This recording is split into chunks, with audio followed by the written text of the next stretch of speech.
My sleep schedule is totally screwed up. I went to bed at like 9 o'clock, and now that it's like 2, I woke up at like 1 or something. I don't know.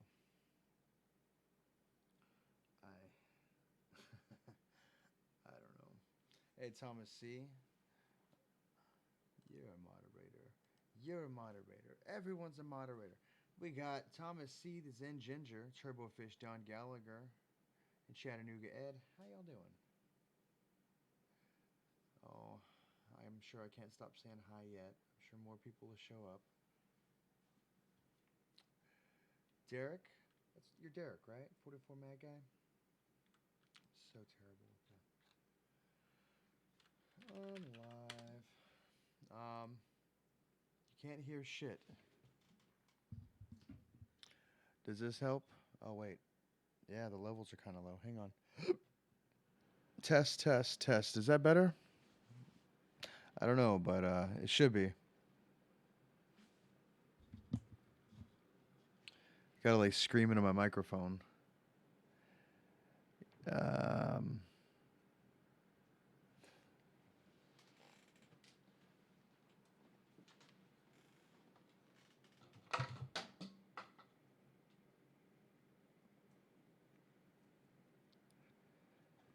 all right. Hang on a second. Test, test, test. That should be better. I don't know if it is, but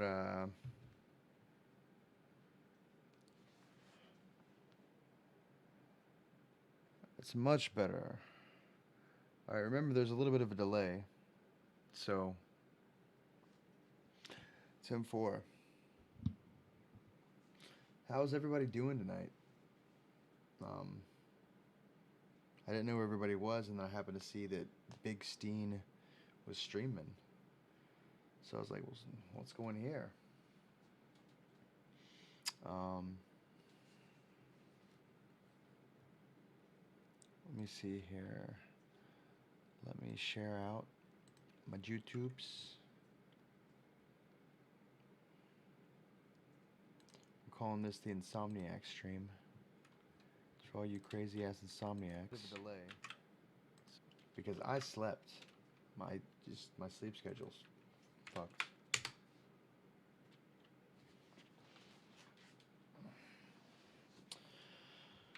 Oh, what do we have here? We have a new notification. New subscriber, Thomas C. Thank you, Thomas C. You rock.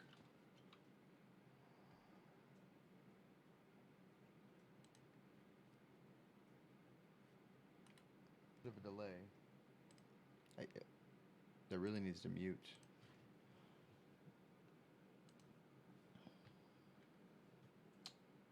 Um,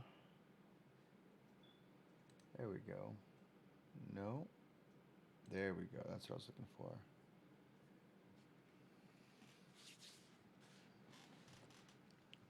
Ah, let me, ah, there we go.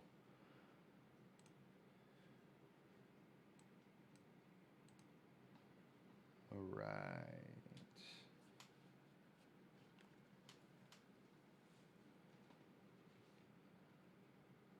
Yeah, if you want to become a Patreon, um, even $1 will do it. Everything helps. Um, you tell I'm really putting in for, like I really want Patreons. Like I'm really trying for them. But you don't have to. It's fine. Um, yeah. So I don't know. Maybe I'll read a creepy story. I don't know if I'm ready for that. I mean, I really did just wake up. I need to find something to drink. Um, yeah. Oh. Hey, Pam. You really should try to go to sleep if you can, Bubba. You really should. Um, don't feel obligated to be here. And you'll see the mustache again another day. And I'm thinking about cutting it off. What do y'all think? I'm just start over. I mean, it grew from my face. It'll grow again. I don't know. Let me go grab a cup of water. Ooh, actually, I have a full cup of water right here. Never mind. There we go. Let me grab a cup of water.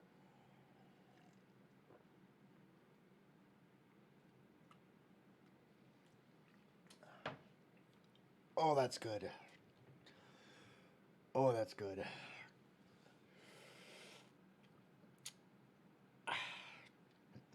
We got good fridge water here. Sometimes people's water, their tap water that comes from the fridge, it's filtered. But sometimes it tastes funny. Ours tastes pretty good. I'm happy with it. Alright, maybe I could find a vape pen so I can get some nicotine in me. There it is.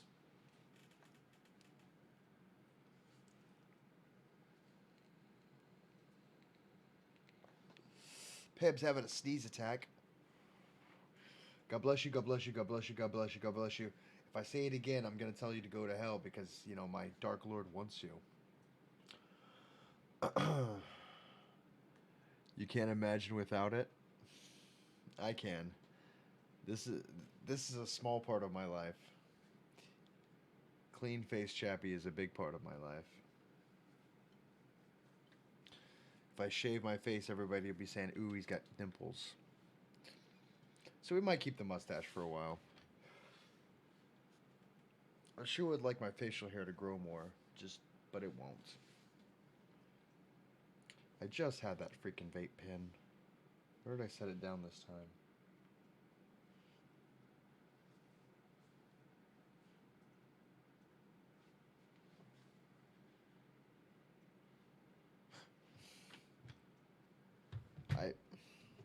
I'm an idiot.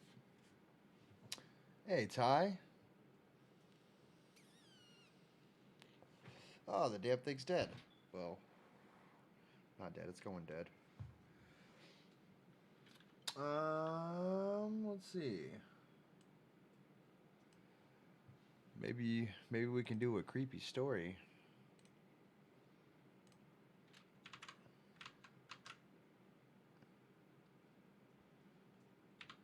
I had a pretty good turnout. Was it yesterday? Yeah, we had some new people come in. That was a good time. Oh, you know what? I should share my stream with the insomniacs over here.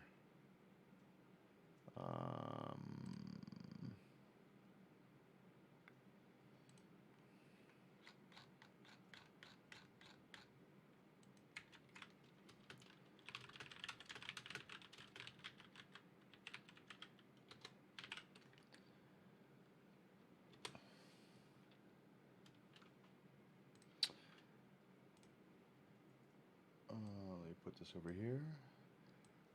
Moving windows.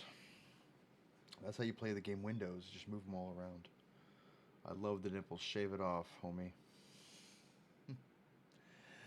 I don't know about that. Nope. I'm recording on my phone. That's good. We're going to delete that. Because that's evidence. There we go. And I know the perfect game to play to get rid of all of you. So that's kind of cool.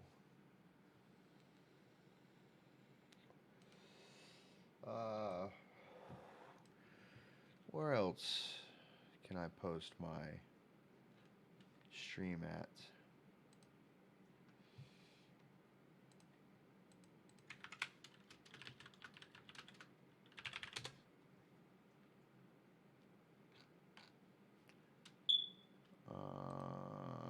Live.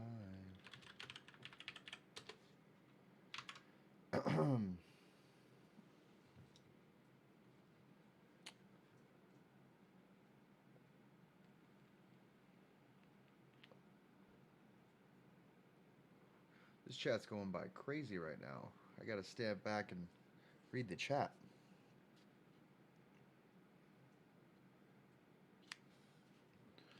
What game? What game scares everybody off? It's called Signal Simulator. It's so slow. That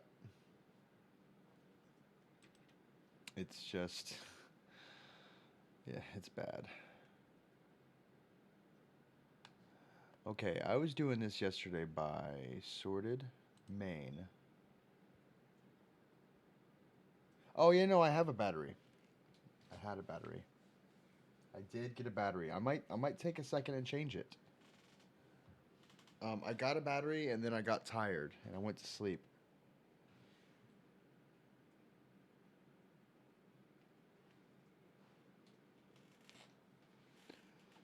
I think I can reach that. Give me 1 second.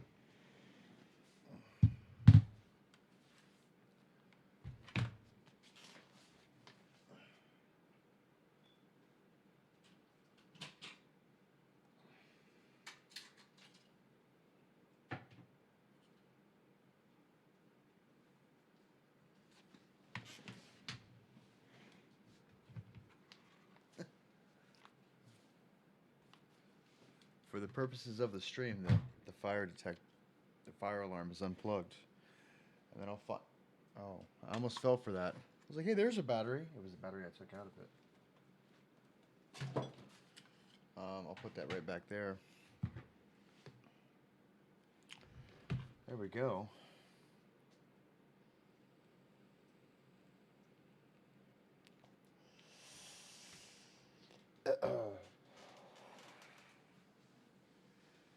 You would never get away with saying you have a battery. Everyone would be all over that.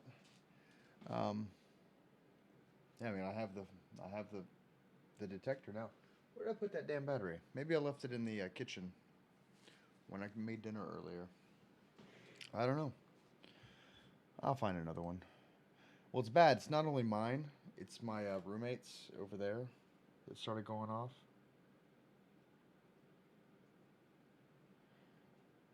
Ty, I thought you were supposed to go to the hospital.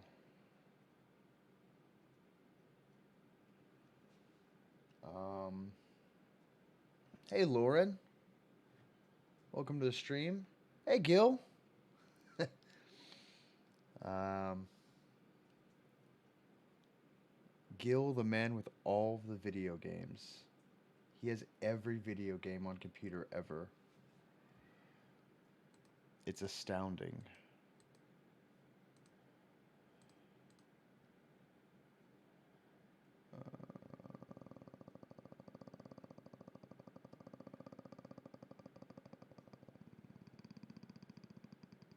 There we go. That's what I was looking for.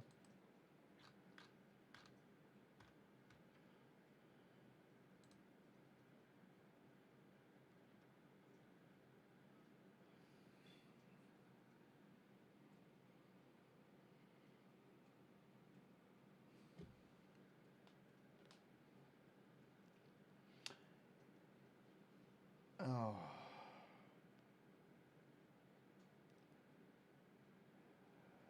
Let's do a spooky story, I guess, because that's what we do here.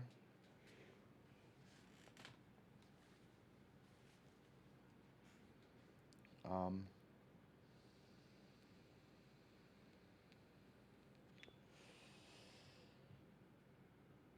Creaky door voice again.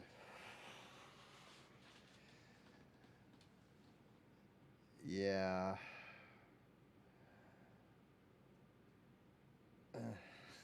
It's just something my voice does. That's the epitome of vocal fry. Vocal fry.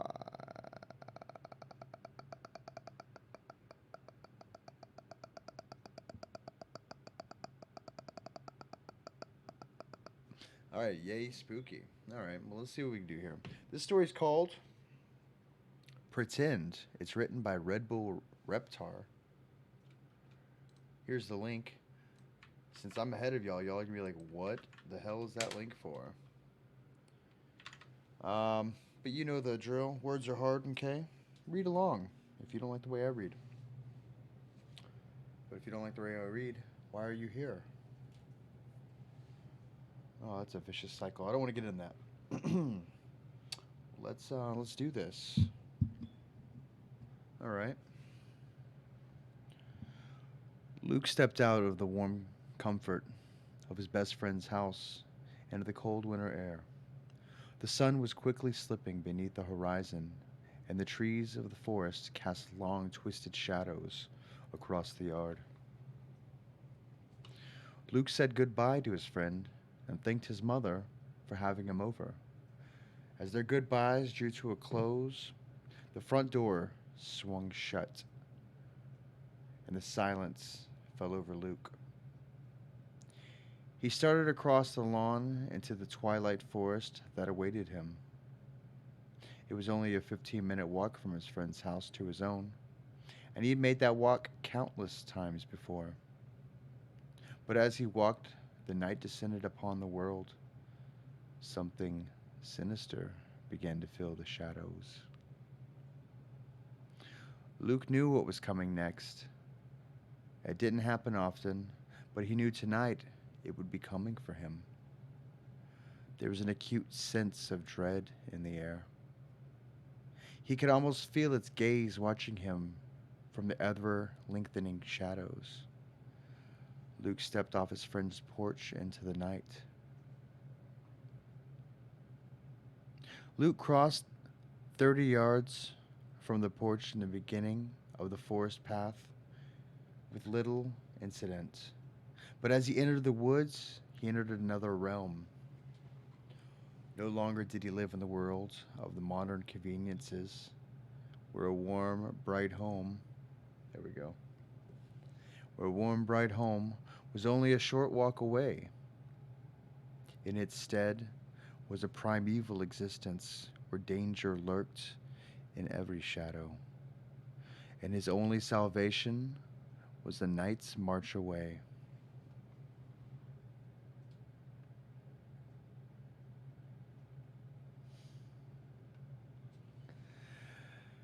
Luke had been walking for a little over a minute when it began.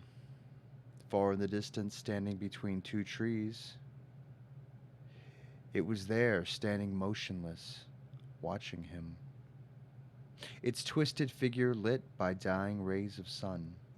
No sooner had Luke seen it than it was gone, and with it vanished the last vestiges of daylight. The hunt was on. Luke began to move faster, but he had to hold himself back, knowing if he broke into a run, it would soon chase him down.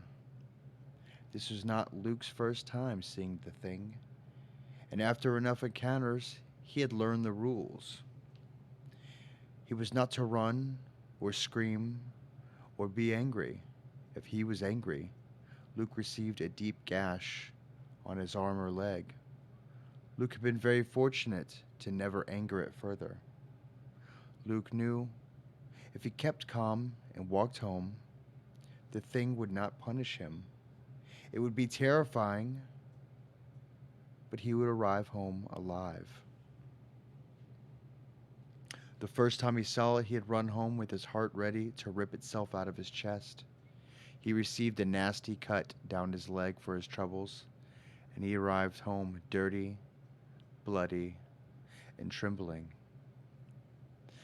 He had stumbled into the house and sunk to the floor, shaking and crying.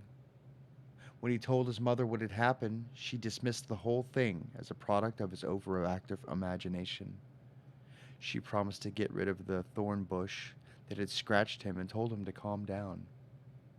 Since then, he'd stopped telling his mom what he saw. And when the thing cut him, he hid it from her. Not only did his mother blame his imagination, but so did everyone else he tried to tell. His father, brother, even his best friend blamed his overactive imagination. His father and brother had told him to stop playing pretend and act his age. Luke was alone with this twisted companion. Luke continued onward, trying to contain his fear. Every second he fought the urge to scream and run for his life. Luke knew that it could appear at any moment. He might turn a corner and it would be in the middle of the path. He might glance to the side and see it behind the nearest tree. But no matter what he saw, no matter what he never saw, He never saw it for long. Jesus. He might glance to the side and see it behind. Oh, no. No, I read that already. Sorry. Luke was not even sure what it looked like, as it never stayed in sight long enough for him to set his appearance into his memory. But although he rarely saw it, its appearance never left. Whether it was the noxious smells of filth and blood, ragged panting, or drooling, Luke knew the thing was always close by.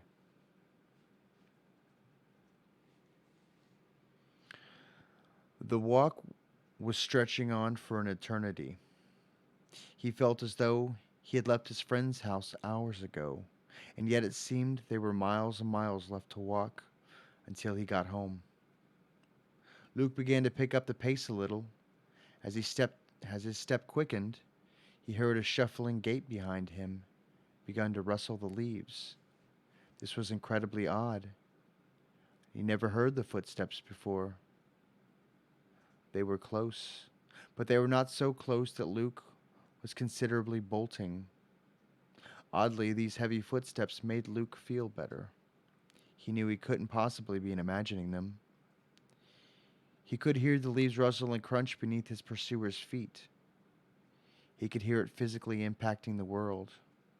Surely, that couldn't be his imagination.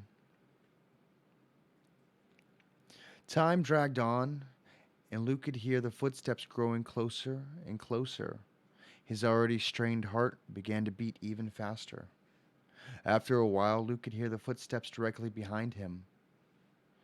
The thing was just waiting for Luke to turn around and look at it. But he would not succumb. He knew as soon as he stopped or looked behind him, the thing would devour him. Just as Luke was ready to give in and run for it, the footsteps stopped. Luke was so surprised he faltered, and as he slowed, he felt the thing's breath brush along his neck. As the acid fumes swept around him, he almost fainted. But by some miracle, he was able to keep on his feet. Luke gathered his sense and kept on walking. Behind him, the thing let out a mysterious shriek. And though, as it were angered, Luke had not succumbed to its taunts. Luke was more frightened than ever, but he refused to give in to the thing. Luke shoved his hands into his pockets and stared at his shoes, picked up the pace. He kept on his way for several minutes, and for several minutes all was quiet. Luke began to hope that tonight's nightmare was over. As he raised his head to check his surroundings, his eyes fell upon the feet of his pursuer. It was standing there in the middle of the path, waiting for him. He refused to look. He stared at its vile feet, refusing to meet the demonic gaze. Its feet were sick and disfigured, with yellow cracked talons protruding from them. The largest one was curved like a raptor's and stained with blood. The skin was a sickly pale yellow, covered with pockmarks and warts. The arch of its foot was inhuman and twisted almost like a coiled spring. Luke was almost sick, but he found a way to keep himself under control. Almost as soon as Luke had seen the talon, they were gone. Luke could take no more. He broke into a run. He knew the thing would be furious, but he no longer cared. He just wanted the terror to end. As he ran, he heard the thing stomping behind him. His footfalls were thunderous, and it let out a bloody shriek. Luke could hear the fury in its cry, and it drove him to run even faster. Luke could tell he was close to home, but he could hold out for 30 more seconds. Luke could make it out of the woods. The thing's footfalls drew ever closer. The thing's footfalls drew ever closer. Oh, man. And Luke was almost ready to give up. His legs were moving faster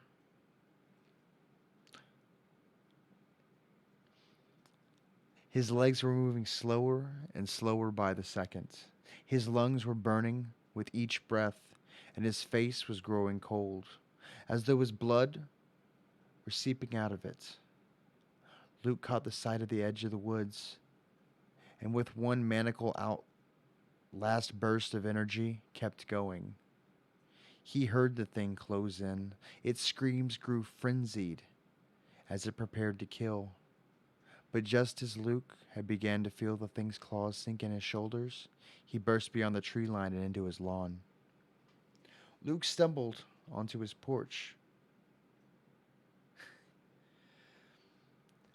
Wheezing the whole way, he dragged himself onto the steps and collapsed, trembling, as adrenaline coursed through his exhausted body. Luke lay there in silence, trying to recover from his horrid experience when, from the woods, Luke heard a rabid snuffing. Snuffing. Snuffling? There you go.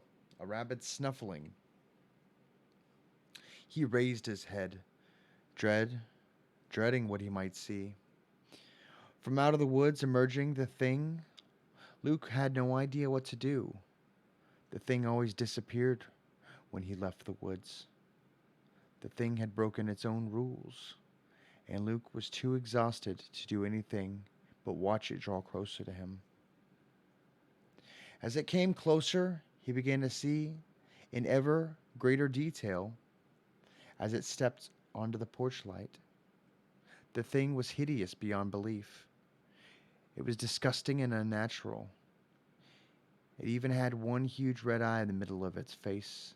Below it was crooked gash of a mouth that hung open, revealing a terrible veritable hacksaw of black and bloody teeth. It had no nose or ears, and its head was covered in limp spikes. Ew. Its shoulders were uneven, as one arm was gimpy and the shoulder twisted. The arm was withered and hung by the creature's side. Its other arm was massive and had claws matching both of its feet. The claws extended down to the ground and dragged as it marched forward. Its spine was twisted and seemed a miracle that the thing could even walk. Luke stared in horror as it approached. He knew he was facing his death. He was too physically and mentally exhausted to do anything but stare into the disfigured face of death. But extraordinarily, as the thing drew within 5 feet of him, it stopped. It stopped and stared at him. Luke did not know for how long they made eye contact, but after a while the thing simply turned and ran off into the woods, far faster than Luke ever thought its twisted frame could move. Luke lay there for some time until the cold muster of energy to stumble into his home. When he returned, his mother's only remark that he was late, and he should know better than to make her worry like that. Luke numbly stumbled. Words are hard, I told you, sometimes.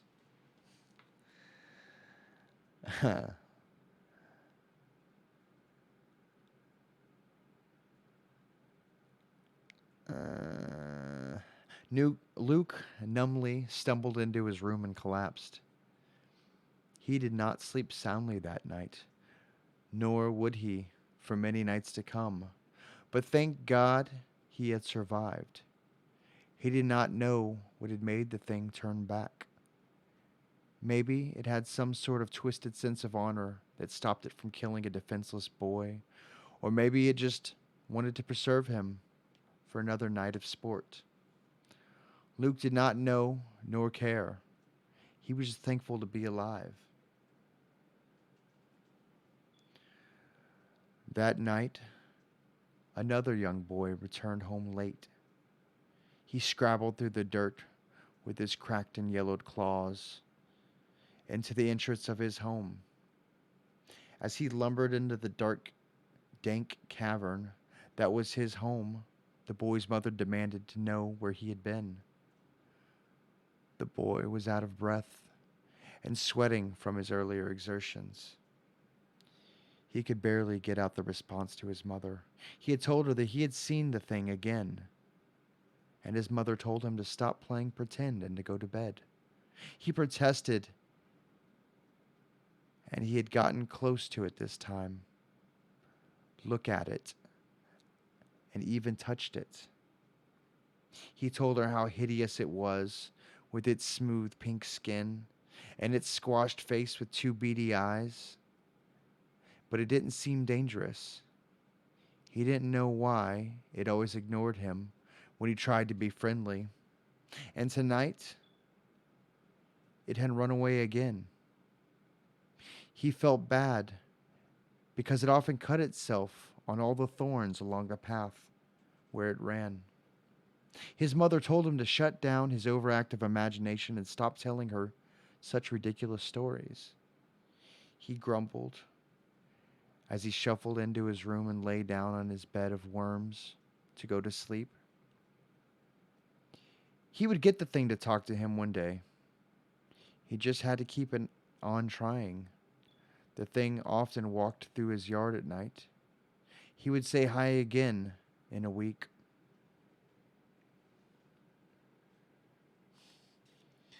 My cat just sneezed and scared the crap out of me. Oh, Ed. So that one was a little bit rough, so let's sit and talk for a while I find a good one that's not going to mess me up.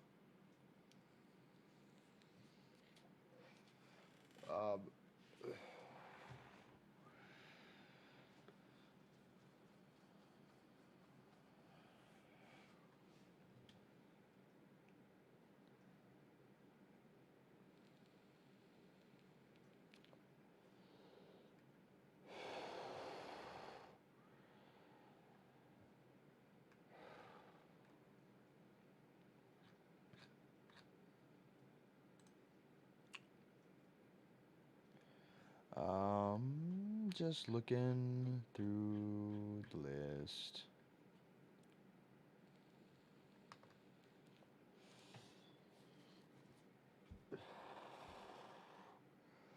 Just joined. What's the story? I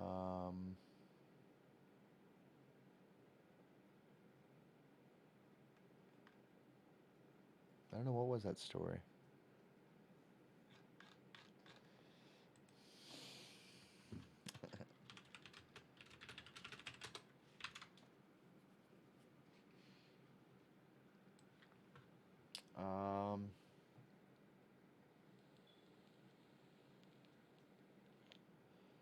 Pretend.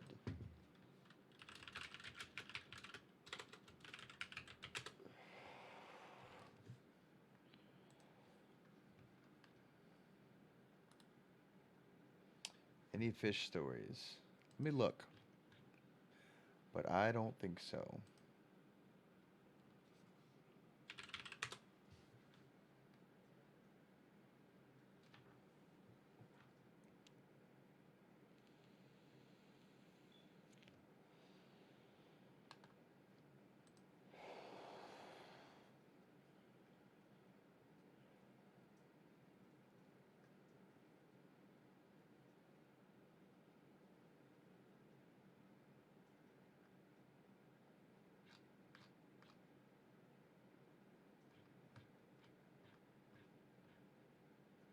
Because kids are assholes. Oh.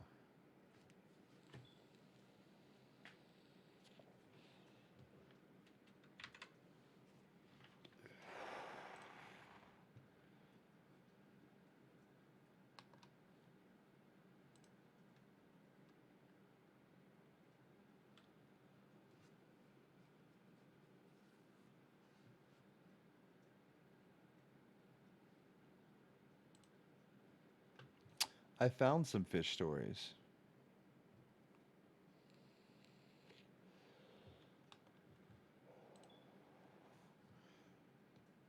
Oh, that's my roommate's room. Yeah, you're not hearing my beep. Yeah, it's not as loud.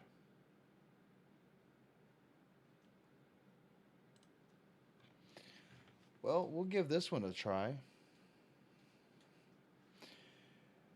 It's a long one.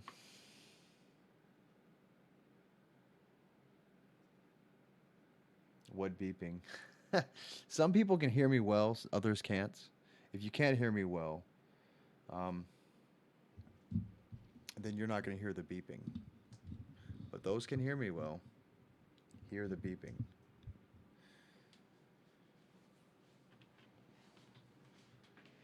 Well, the battery doesn't make the beep. If batteries made a beep, we'd all be in trouble.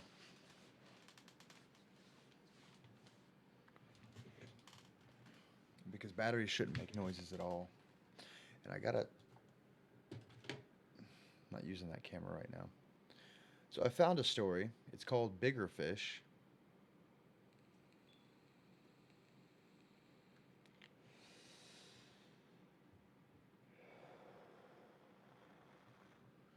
But I don't think it's about a fish. So let me find another one. Oh, well, here's one. Colorado fishing trip. Y'all want to hear Colorado fishing trip?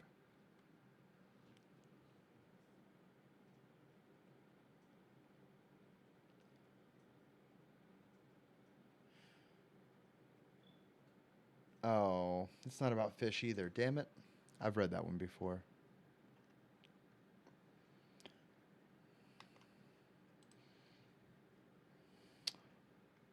It's not about fish. It's not about fish either.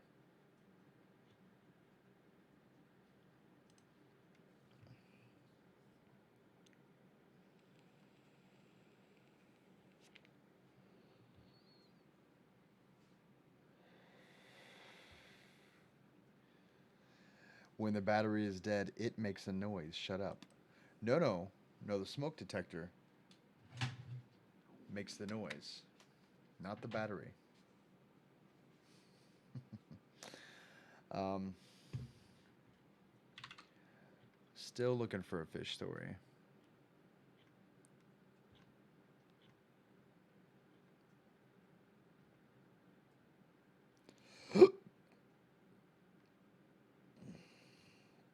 How is that about fish? Oh, I guess there's just so few.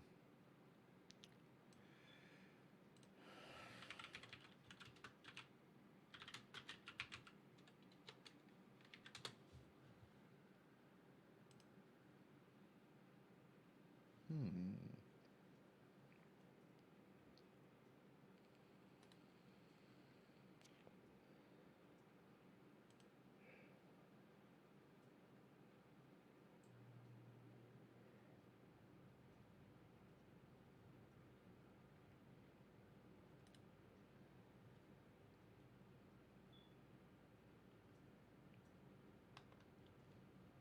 I'm looking.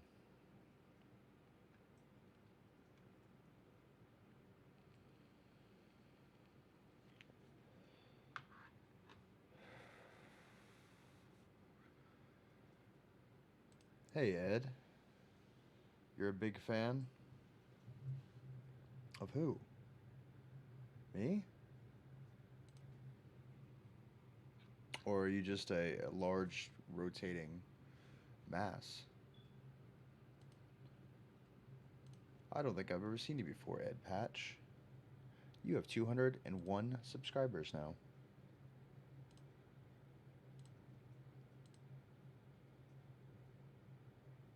Ooh, look at you.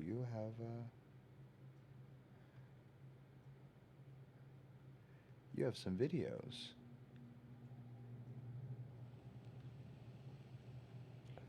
Hey, Jesse.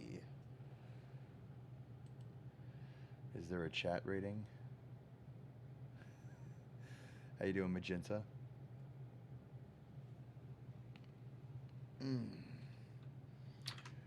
We are...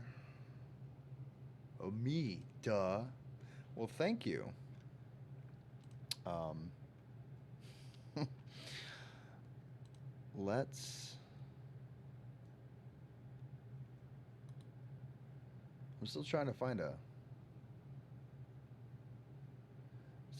a creepy fish story.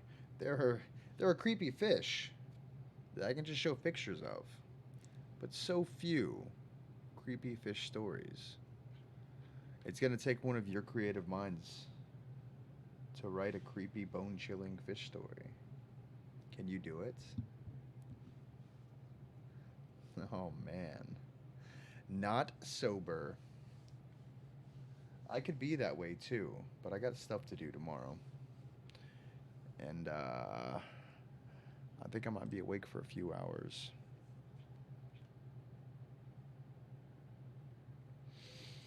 Let's keep searching for a spoopy fish story.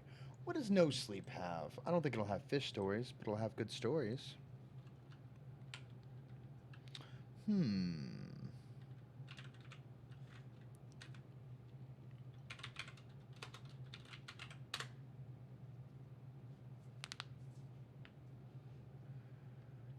Well, thank you, Zen. As you all know, there's a bit of a delay on the stream. But yeah, thank you.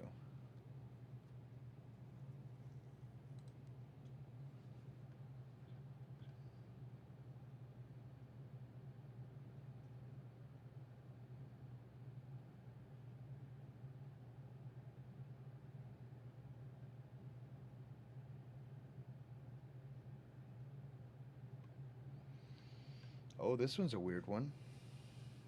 This one's called I installed hidden cameras to catch my wife cheating. When I saw the footage, what I saw in the footage was much worse. Oh. Maybe I'll have to settle for one involving water. Mr. Zen, beep, beep, beep. But not from me, my friend. There's no battery in this guy to make a beep right now. My nose itches. It's like I have a ring through it or something. All right.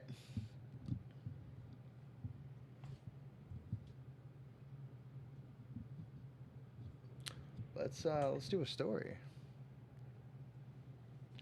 Do you listen to metal? I listen to metal and all sorts of stuff. But if I ever sang music, it would probably be closer to metal or hard rock.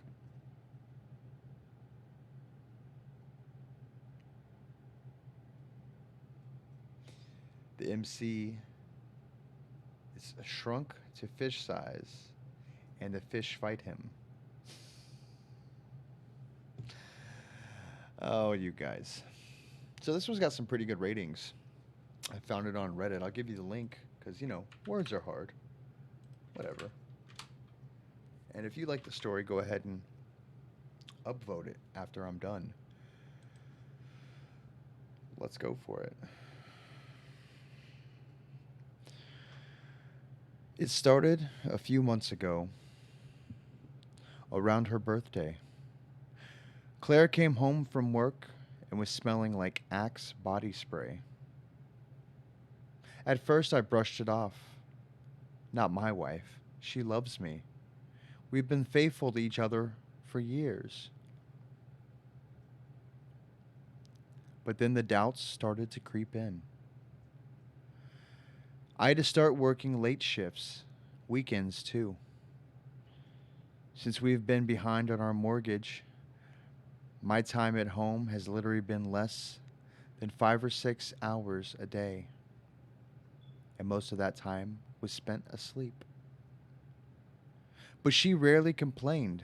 In fact, most of the time she seemed happier when I left. Then one day I tried to kiss her on the neck and I saw a blemish there, as though someone else's lips had touched her skin. My first mistake was confronting her about it. Of course she denied. She yelled. She called me that bad guy. Typical cheater behavior. Worst of all, she got what she wanted. Insisted I start sleeping downstairs and saying that we needed a separation, maybe even a divorce. All I got out of it was depression and desperation. She insisted that she was still faithful to me, but all signs were there. I just didn't have the proof to back it up.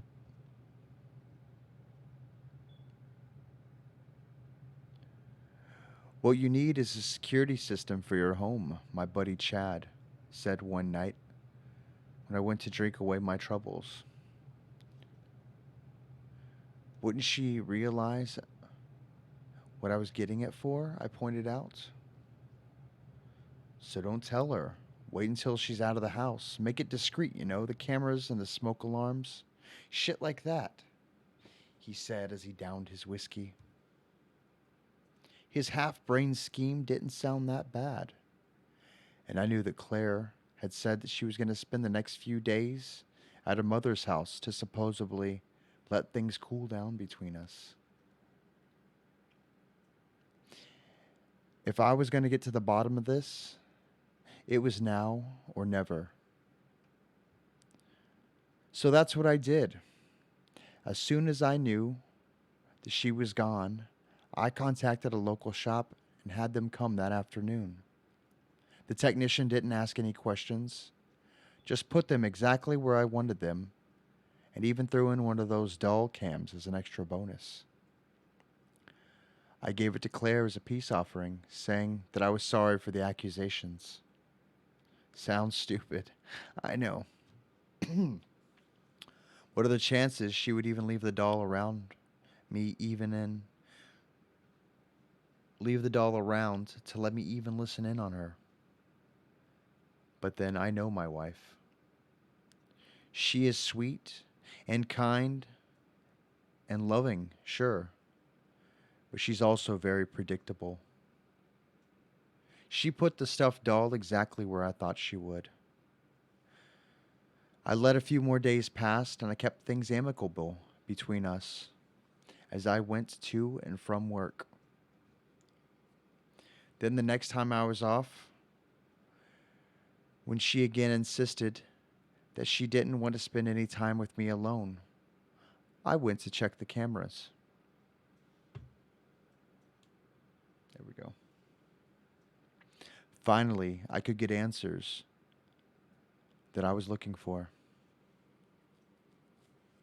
The grainy tape started up around 13 minutes past 7 the previous night. That was about half an hour after I left for work. I saw my wife sitting there on the bed, wearing nothing but a sheer robe, staring at the ceiling.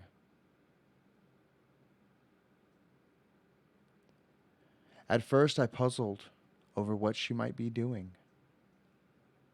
She was perfectly still, her back turned against the camera as she took off her robe, and I saw what looked like little marks on the edge of her shoulders. Then I saw a man enter the picture. I knew I was right.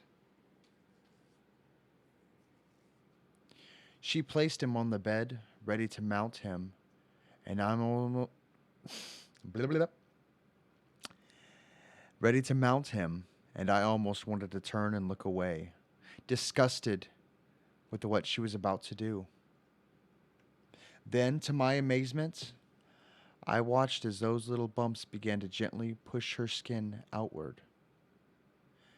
At first, it wasn't noticeable, just a slow curling on her back, but suddenly the movement quickened and long pieces of bone broke out on either side. They made crackling noises, and I heard my wife scream out. I don't know if it was the sound of pleasure or pain. The bones pushed to the side and started to form sinew and stretched the skin to its limits, and I realized they were forming what appeared to be wings. Her lean form bent over towards the man that she had been seducing for the night, and I watched in abject terror as her mouth widened to reveal rows of sharp teeth more than even a shark might have. Her lover's screams were now ones that filled the void of the room. Blood splattered our clean sheets. Muscle and skin ripped apart like wrapping paper. Her fingers gnawing into his open chest cavity like claws as she ripped out his beating heart and began to chew on it like a piece of jerky. Her wings spread wide, and she lifted her meal from her bed, moving him to the floor right in front of the camera to finish him off. I don't know how long she continued to eat, but I couldn't bear to watch anymore. When I looked towards the room in confusion, trying to understand how it was possible for the video to correlate with my pristine room, I never knew her to be a good cleaner, and surely there had to be some trace evidence of the bodies she had disposed of time and time again. Then I heard a noise come from behind me. I turned to see her standing there. She saw what I was looking at, and I'm certain that if I could see my face, it was likely paler than a ghost. Without a word, Claire crossed the room and looked down at the doll, playing with the strings like a cat might with a ball of yarn. Then she crushed it slowly in her hand. It took less than a few seconds for her to reduce it to rubble. Moving to the bed, she crossed her legs and smiled at me the same way she had smiled the first time we started dating. "So what happens now?" she asked. I found myself at a loss for words. Then finally I went over towards her and smiled nervously, remembering the other camera in the house. Remembering she didn't know what all I had seen or I had saved anything. I get everything in the divorce, or I will leak what I have all over the internet to every priest, demon hunter, and damn X-File junkie out there. Are we clear? I said with the best poker face I could muster. I knew she could kill me in a heartbeat, but I also knew that if that was her goal, she would have done it years ago. She needed me, and for what, I don't know. But all she did was nod and kiss me slowly. It was fun while it lasted, wasn't it? She asked as she got up from the bed. I never saw her again after that night, and I never hope I do. Oh, and one more thing. I don't think I'm ever going to uninstall these cameras.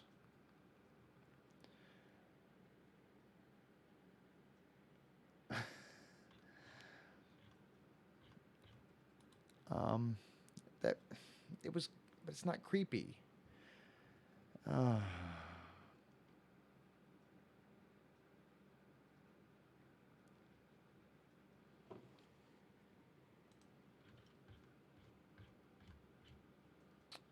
Very rarely do I find creepy stories anymore.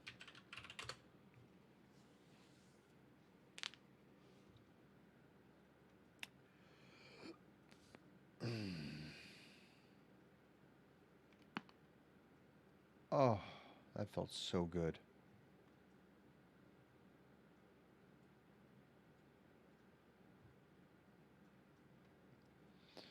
How's everybody doing out there?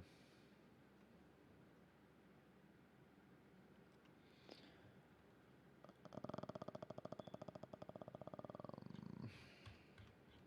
Please, more creep. Yeah, I'm still looking. I'm not done yet. Yeah, the ending lacked something. You're telling me.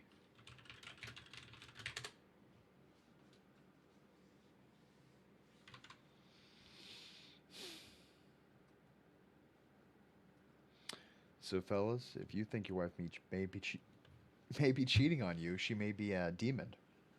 So install cameras and hope that she doesn't find out.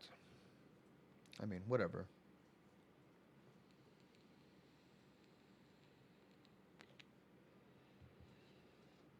Jeremy,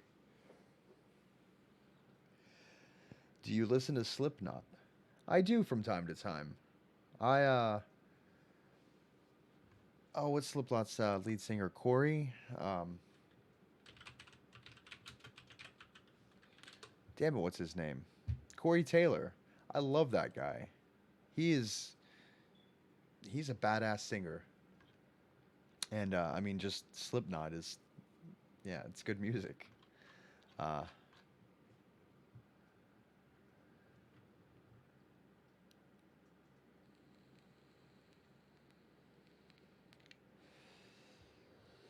yeah, you're right, Tinra. Divorce the demon. Well, she left.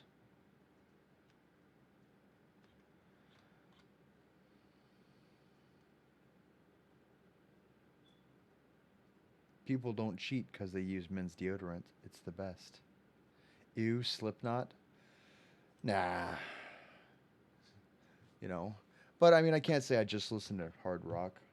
I'm gonna do this again. I don't normally. I've done this before on the stream, but I mean, on my phone I have Slayer, E40, Flowbots, Joe Crocker, Jeff Buckley, Rufus Wainwright, the Black Eyed Peas, The Doors, Metallica, the Eagles, Rod Stewart, Counting Crows, Frank Sinatra, Traffic, Black Moth, Super Rainbow,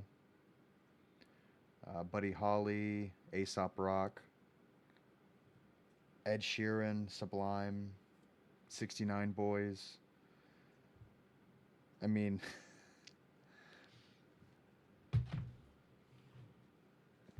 I don't know. I listen to all sorts of music.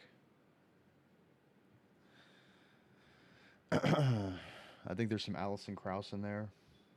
I mean, I don't think. I know there's Alison Krauss in there. There's some Tay Tay. I love me some Tay Tay. That crazy, crazy chick.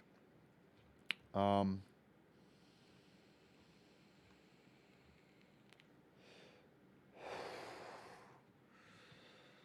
I don't know. Um, all sorts. Of course, Slipknot. Um,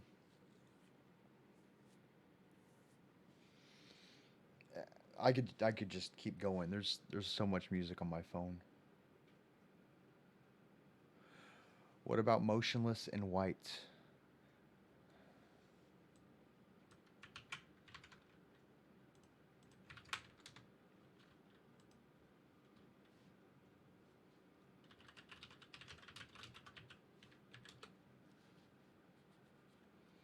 I can't say I've heard of them. I'll have to check them out.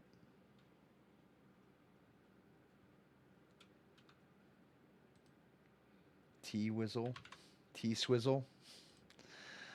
Um,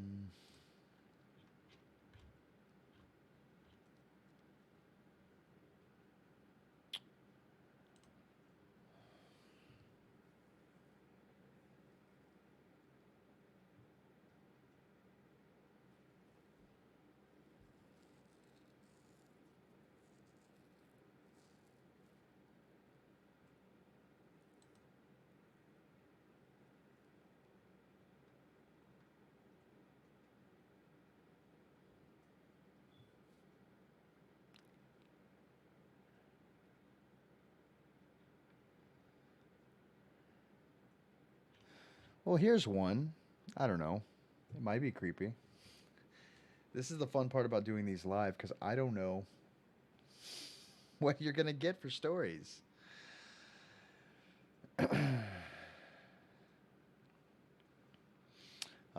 But this one's called Never Again.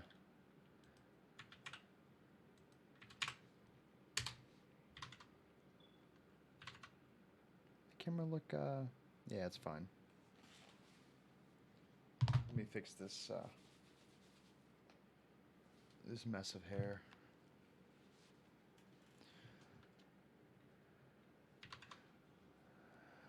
All right.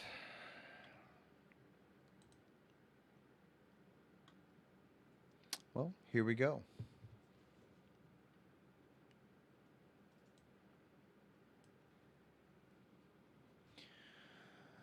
I was 17 when she came. I'd been living with my abusive mother for 17 long, painful years. It was around midnight, and my mother was already asleep. So when three soft raps at the front door came to me, it was I who answered. An odd looking little girl stood there, with cheeks pale and colorless, blonde hair and braided pigtails, a pink dress torn with a little at the hem, feet bare and turning slightly blue from the cold winter, and black eyes, fathomless, deep black eyes. I quickly let her in, thinking of how horrid and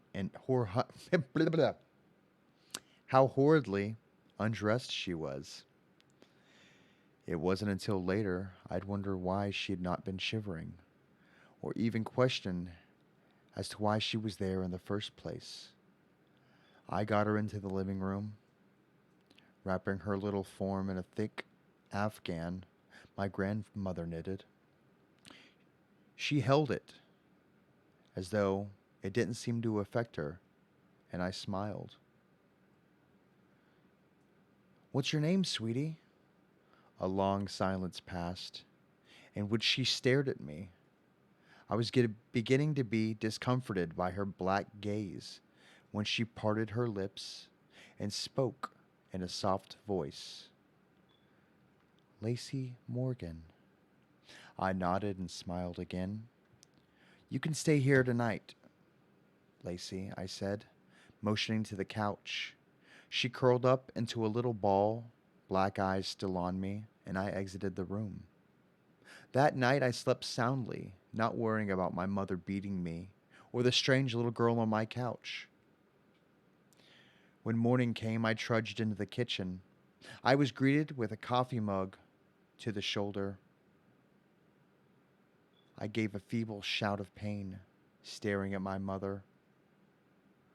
"What the hell did you do?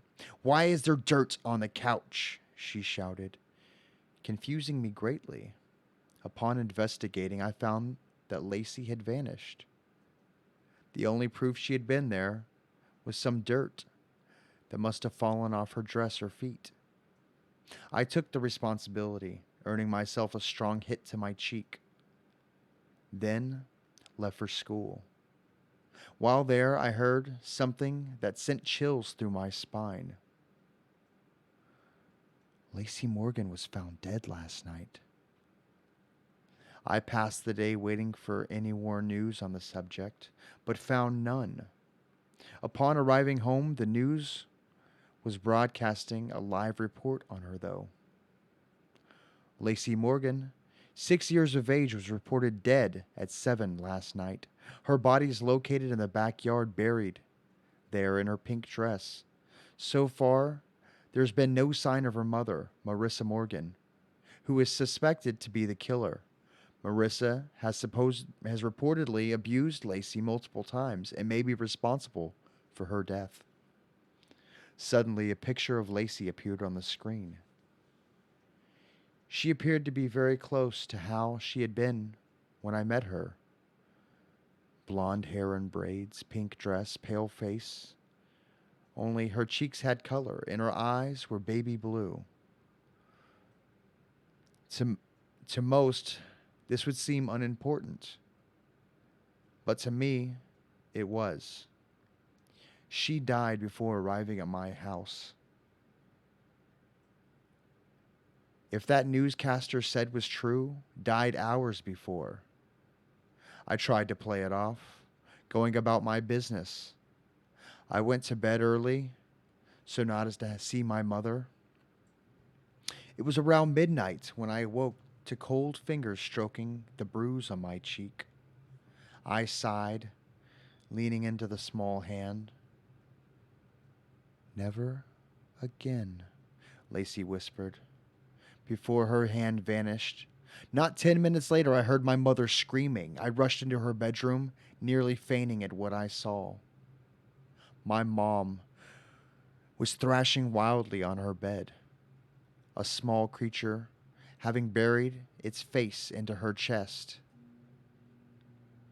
I could hear the scrounge of flesh tearing.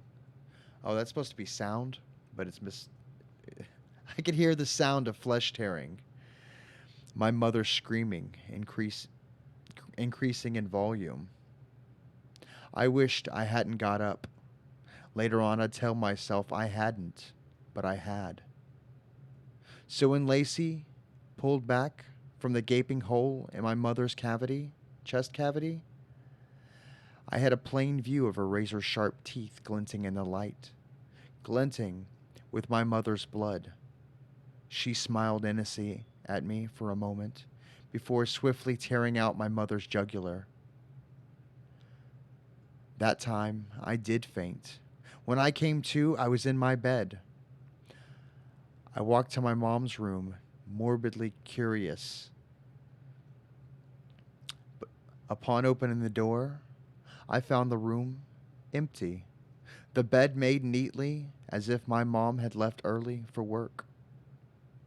The only oddities were the dirty child's footprints and the open window, showing that Lacey had in fact visited. I never saw my mother again, and I never missed her either. I eventually got married, and we had a child together. I named her Lacey.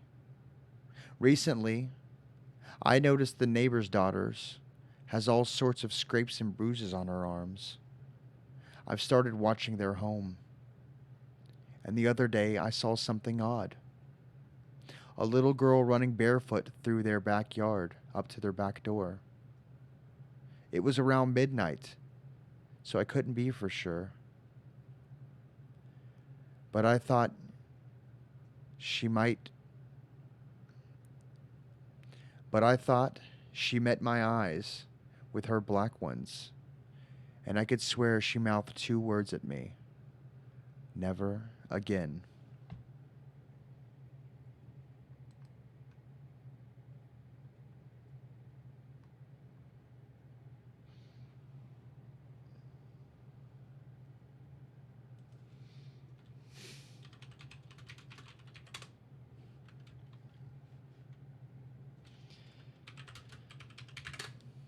Hey, Julie.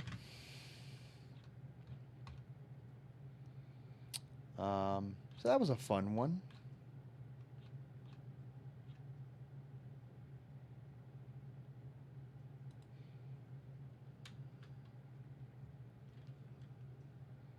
Hmm.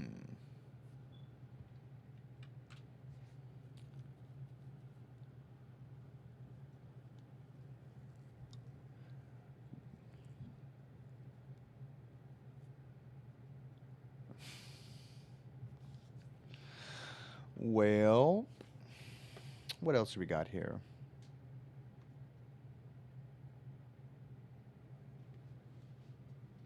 We got some agua.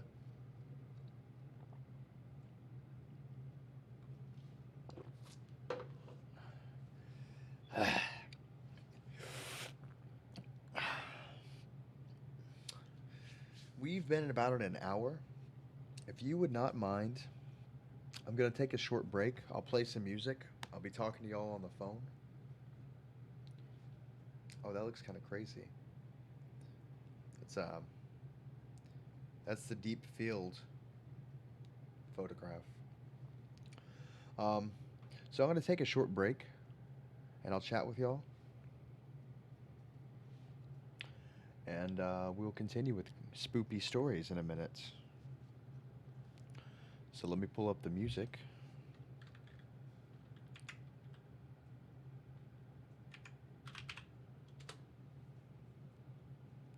I'm going to see if I can find the song my buddy wrote for me.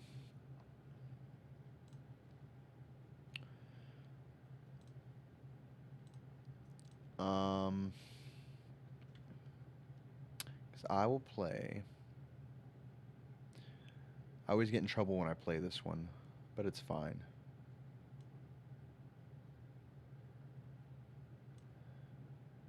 So there's this one.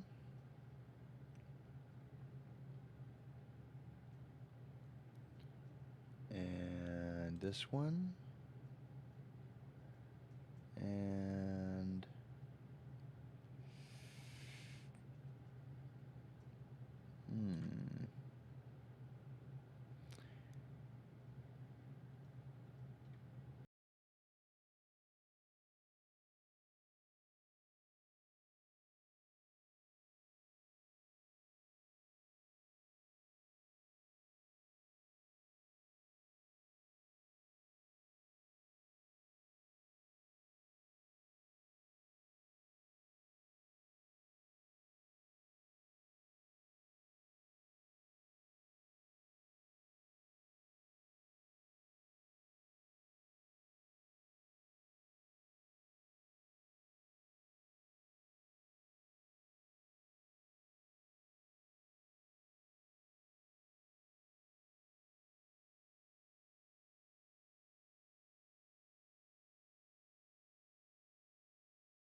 I'm an idiot.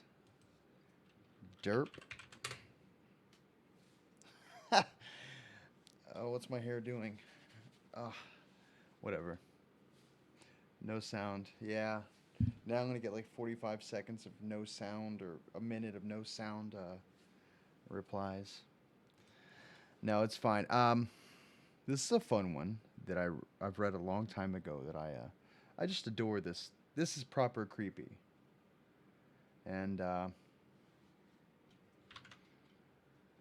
it's called "I Know You're Awake." Um, it's a repost. That's not the original one, but yeah. So here's the story.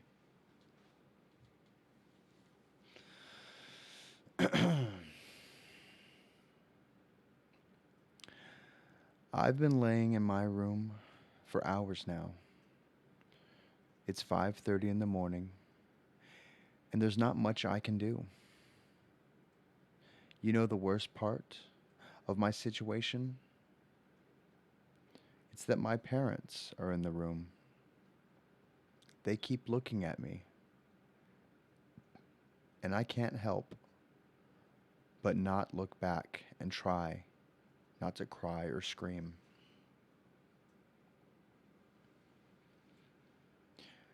Their eyes are focused on me and their mouths are wide open. There's a strong sense of blood in the air, and I feel so paralyzed with fear.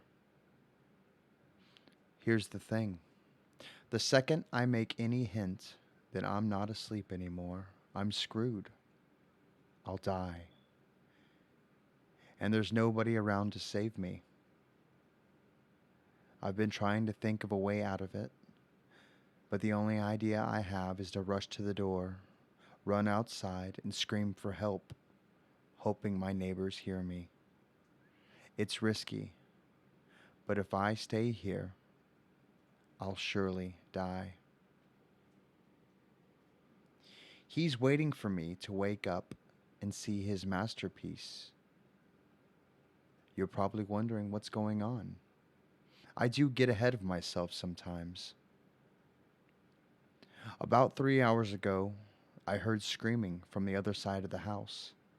I got up to check the noise before I realized I had to use the restroom. Instead of doing the smart, noble thing and investigating, I used the bathroom first. I could have gotten myself killed right then and there for my stupid actions. But I actually did my business and took a peek outside the bathroom. There was blood on the carpet.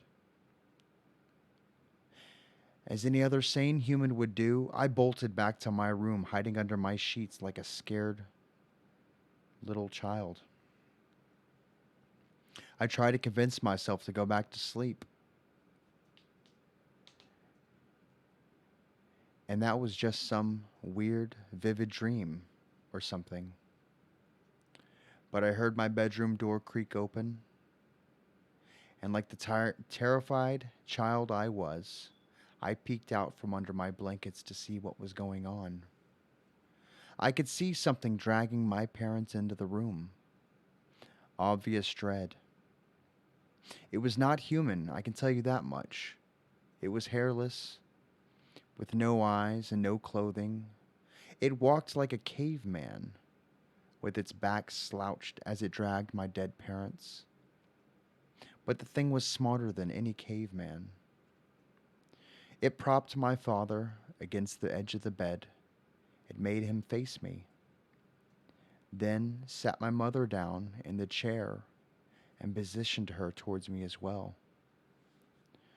Then it started rubbing its hands along the walls, staining with blood, drawing a circle with a devil's pentagram on it.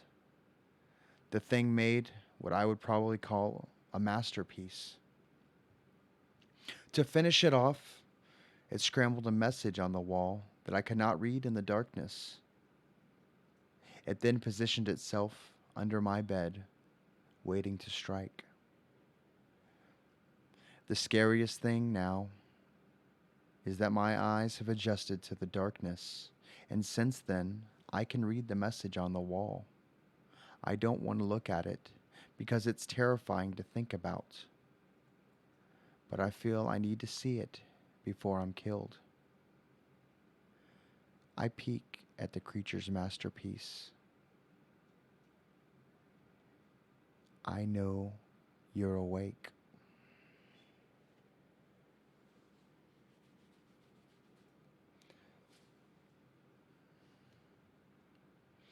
Beep boop, long-haired boy, chugging gigabytes. How you doing? Welcome to the stream. You still heard the fire alarm beeping when you were muted? Oh man.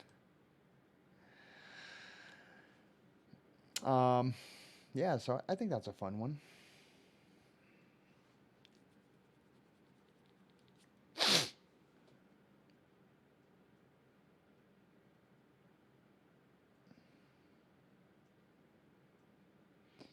Yeah, not a great story to read.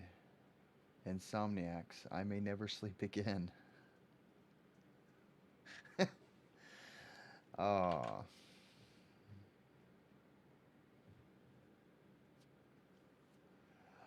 I love this. This is the epitome of advertising. This is on Reddit right now. This is this is the ad that they have. New browser-based MMO, 3D MMO, and it's got a woman's ass. Oh Jesus! Report this ad. It was inappropriate.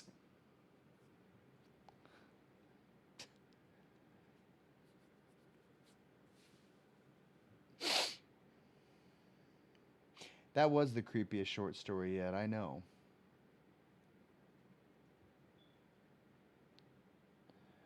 Um, yeah, that's a classic one. I love that story.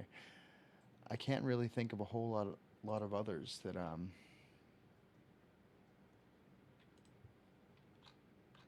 you know, like those are proper creepy stories.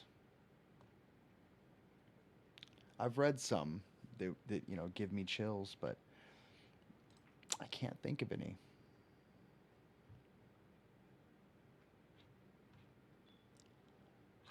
Let's go to. Sometimes it's the classic ones. Oh, I can just go to Creepypasta on Reddit. That's where they all originated, or where I know they're from.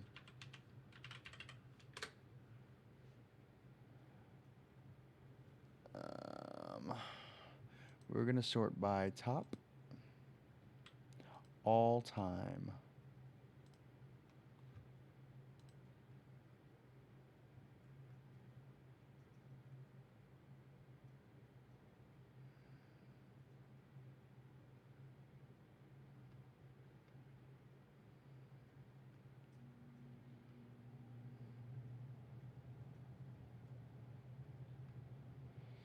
Uh,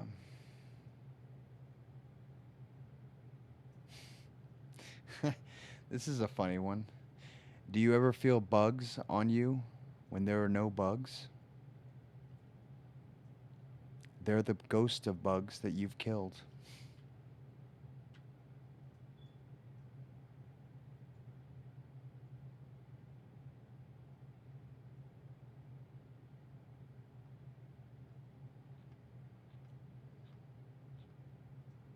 Did they just get away from all stories?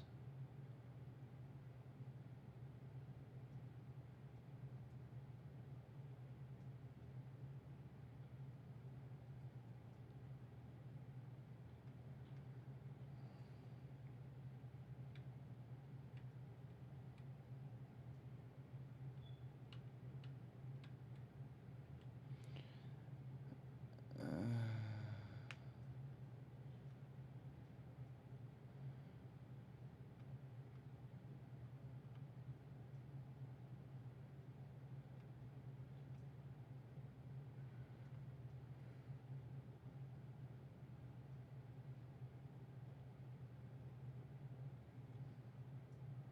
any camping stories? Yeah, there's a few.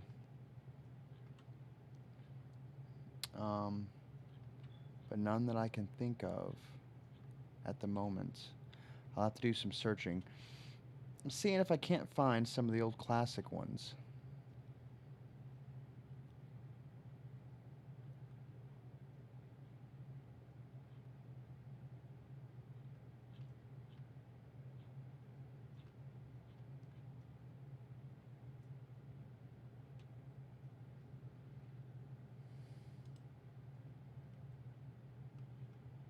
Nope.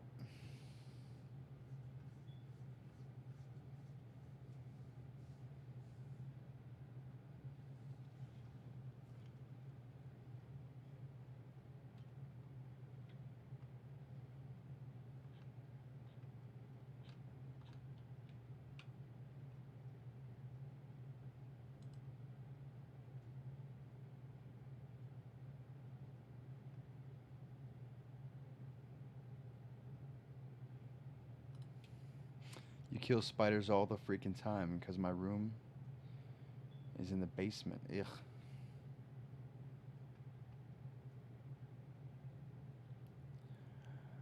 Um,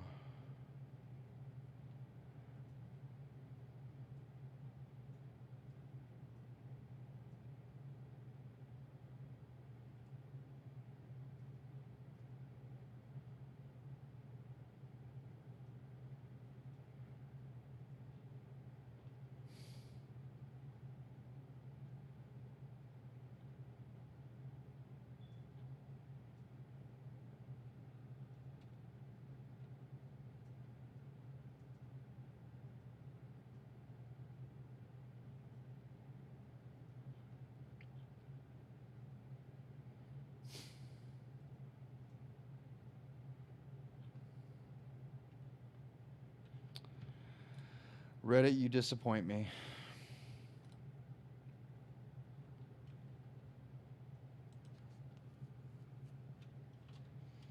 I love Spideys. Um,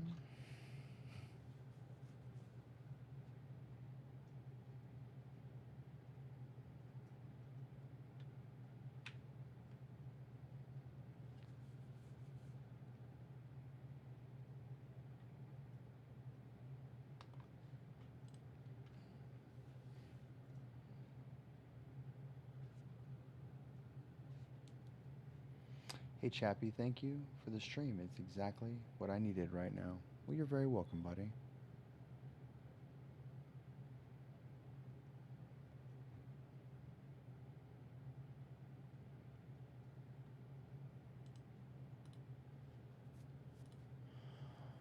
Um,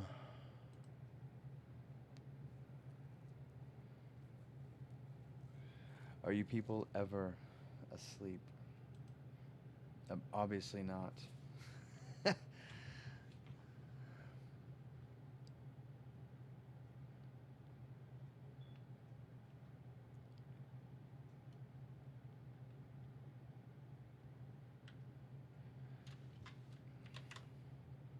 Just seeing what y'all are saying. Um,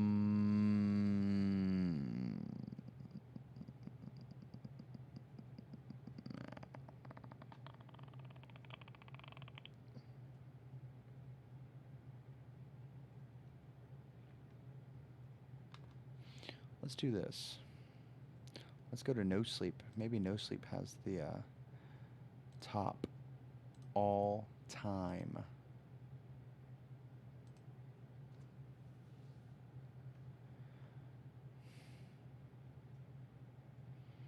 Nope.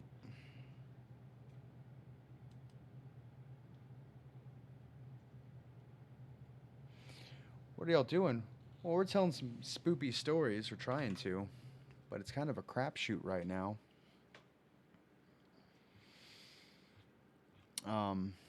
They're creepy in the sense that, yeah, the words, but they don't give you the feeling of dread that you so want. So I'm trying to find some. I'll get it.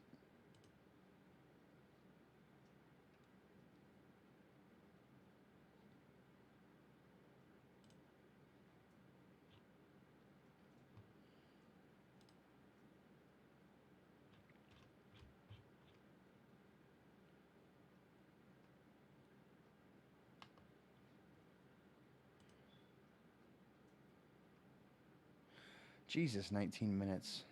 Crazy as hell.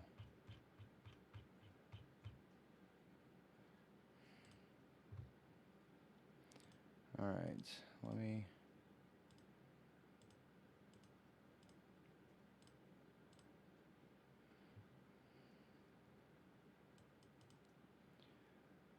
Sorted. Sorting main.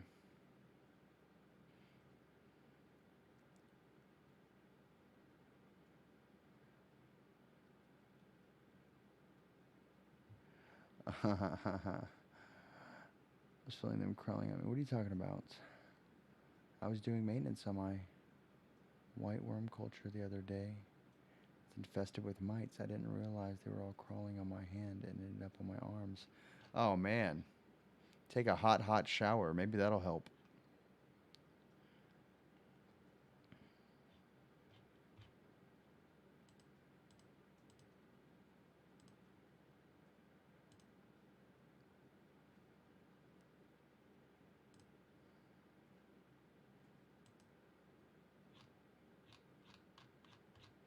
Scroll, scroll, scroll.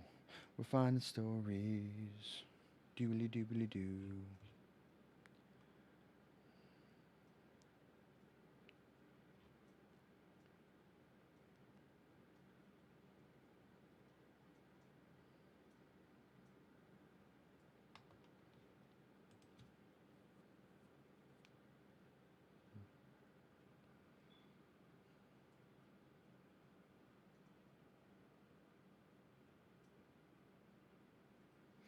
Oh, man, Jeremy.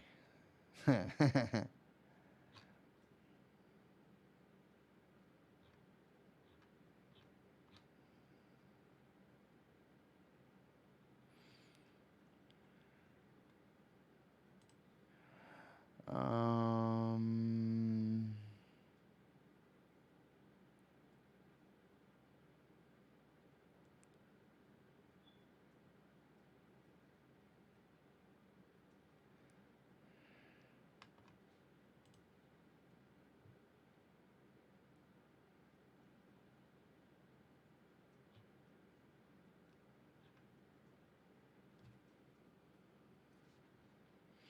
Just searching for stories.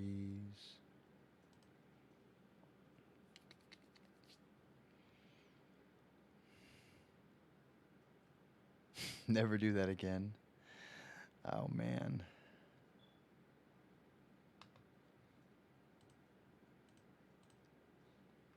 Um,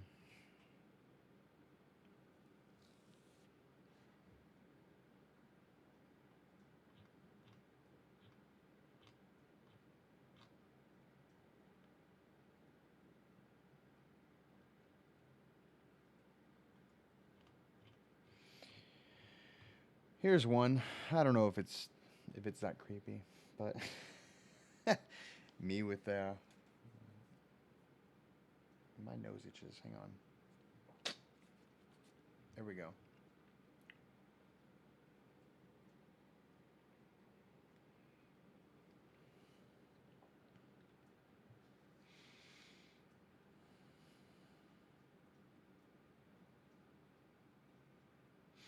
Oh, Jeremy. I think he's being muted left and right now. Poor guy. Well, here's a story. It's called Darkness. We'll give it a shot.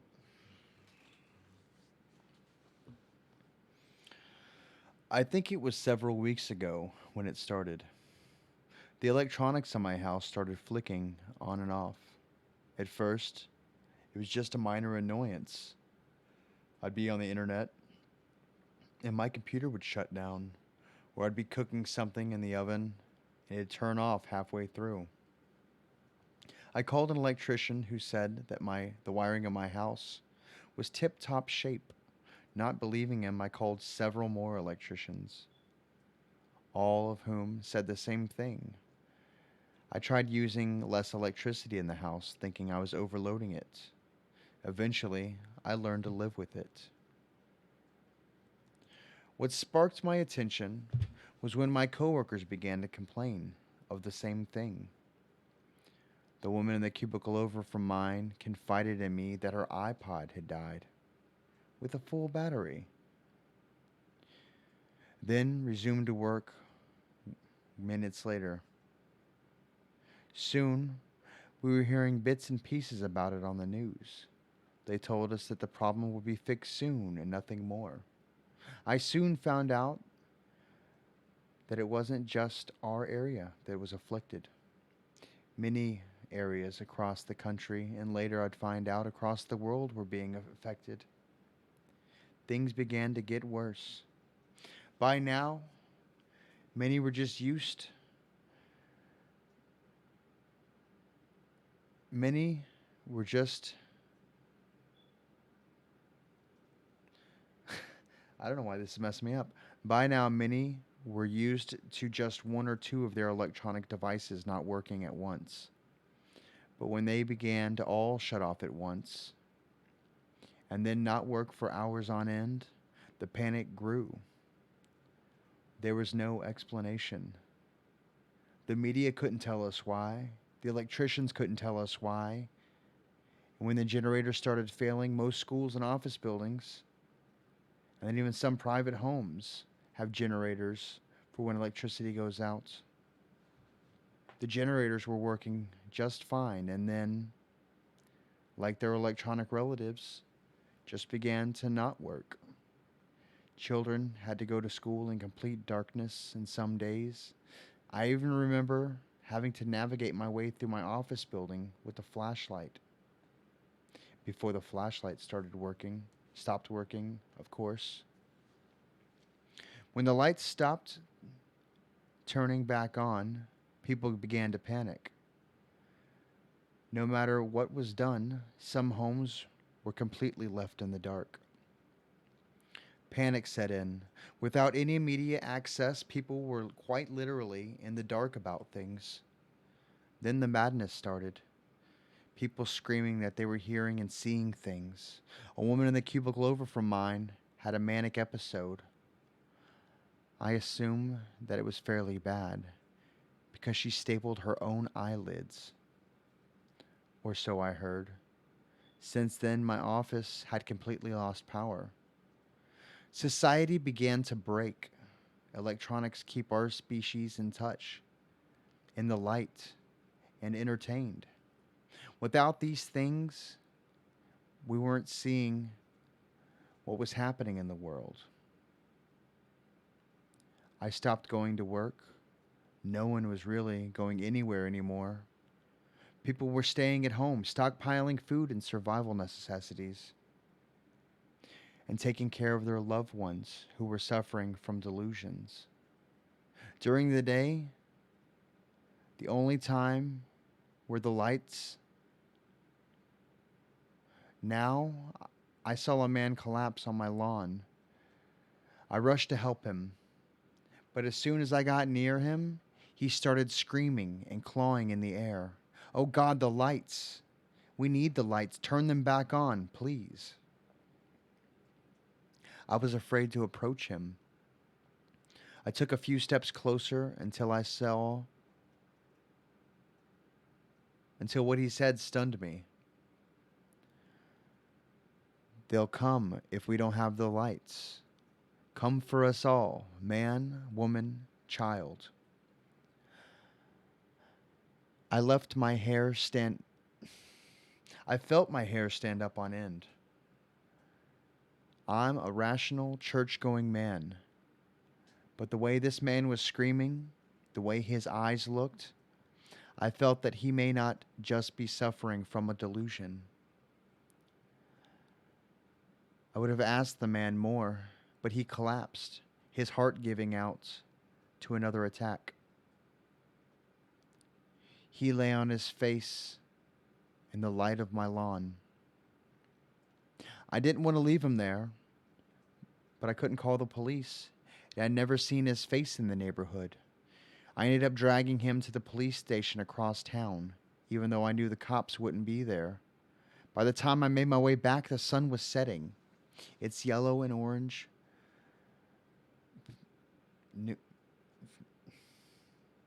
I don't know what that word is. I'm not even going to try. Rays stretched all over the horizon as night approached. I felt my hair stand on end again as I rushed to my house, slamming the door shut behind me. An hour later, I was almost drifting off to sleep. I didn't do much else these days when a godless shriek of pure agony ripped through the air like a cleaver through steam. A blood-curdling scream coming from a few houses over. I shot up in bed and bolted to the house. A few others joined me and waited to see what was wrong. However, no one came to the door.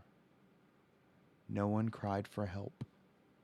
One of the men who had come to help decided to check it out. He busted down the door and disappeared into the darkness inside. A few moments later, we heard his scream too. But as we were closer this time, we also heard a brand new noise. A sickening suction and then tearing sound of flesh being torn from bone. Of two-toned inhuman laughter. The blood spattering on the walls like the canvas of a modern artist. The next memory is arriving back at home. If I think deeply on it, I remember seeing one of them through one of the house's windows. Its bright golden eyes, of course. The being itself was black, matching the darkness it lives in. Of course, it did have those teeth. Oh God, those teeth. When it smiled at me through the window, I saw them, shiny, white, and sharp. The entrails of innards of its victims hanging from them like streamers. And now, here I am. I've locked myself in my room. Only the moonlight from the yellowed circular window to guide my pen as I write this. The panic outside is audible. They're trying to fight whatever that monster was, but failing.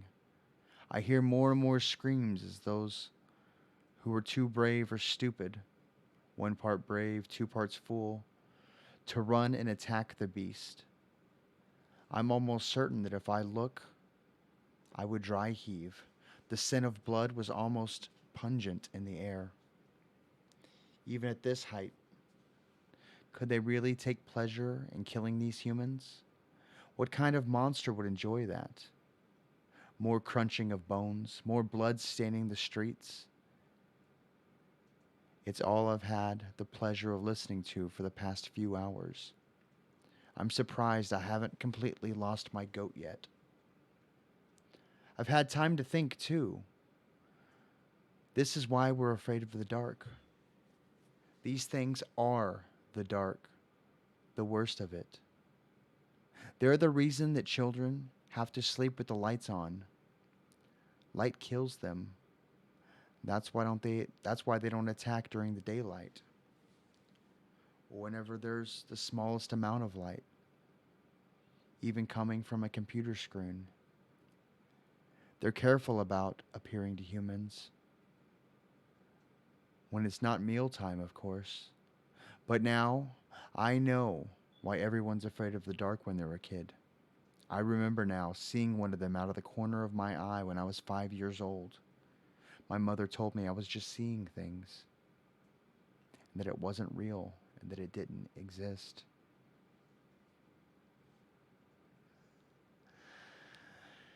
If I can hold out for a few more hours, daylight will come. Maybe help will come. But they won't be able to attack me. I'll be safe. But that probably won't happen, since I can hear them downstairs now. I can hear them as they run through the rooms searching for their next game, next kill, next feast. They're knocking over tables and chairs, tearing up the walls. They're coming for me.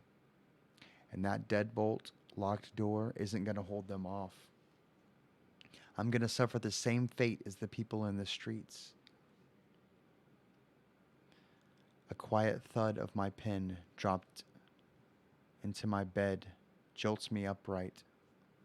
I toss the padded paper aside, grabbing onto the chef's knife that I had taken upstairs with me.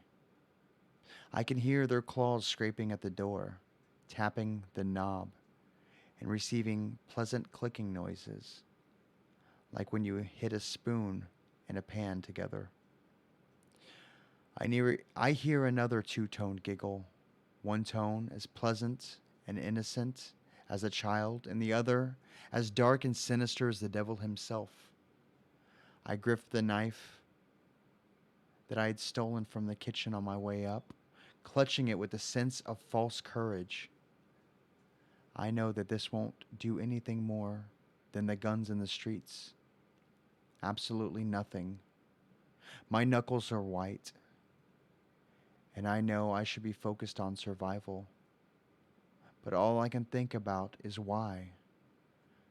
Why has this happened? What turned the lights out?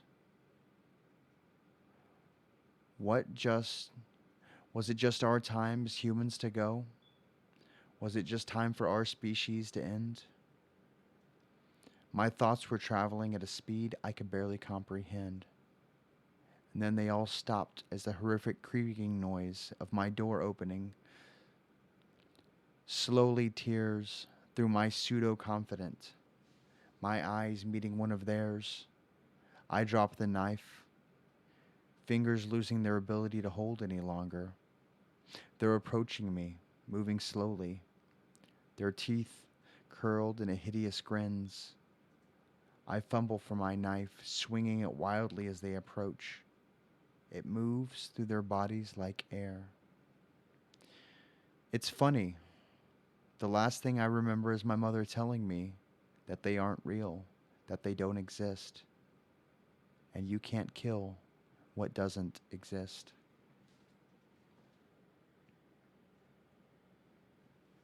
What's going on?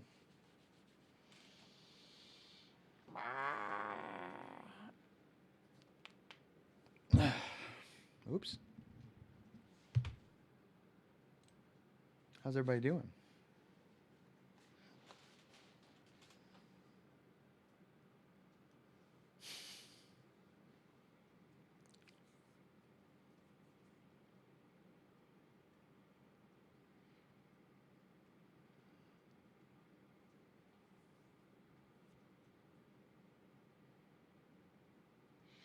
Jeremy forgot to listen.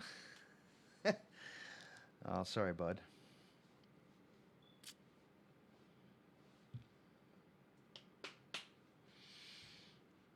Um, yeah. So how's everybody doing? It's 4 in the morning my time. Hey, Scooter. So I think some of you probably need to go to bed. I'm up for the next few hours. I think. I don't think there's any going to sleep for me, so I'm gonna have to stay up until probably midnight or so tomorrow.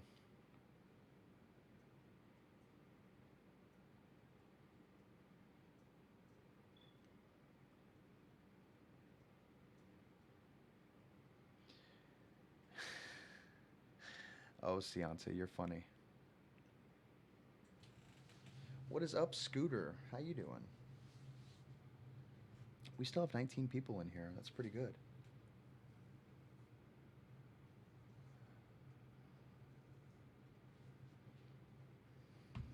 Who's lurking and doesn't want to say anything?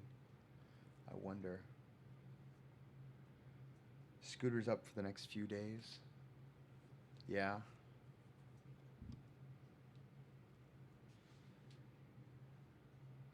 You just woke up. Keep streaming, LOL. I don't know. I haven't decided yet. Alright, this is going to mess my camera up. But I want to chew.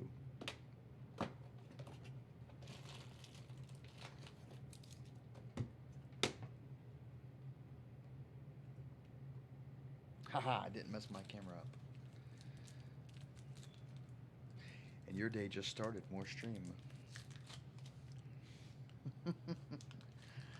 Oh, you guys.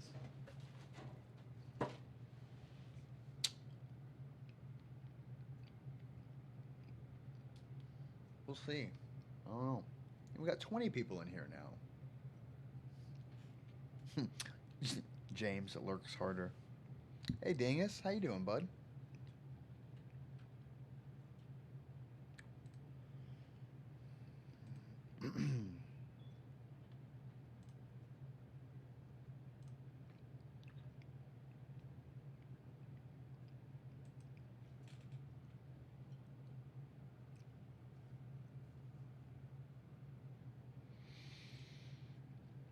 My camera seem out of focus? That seems better. I don't know, that's weird.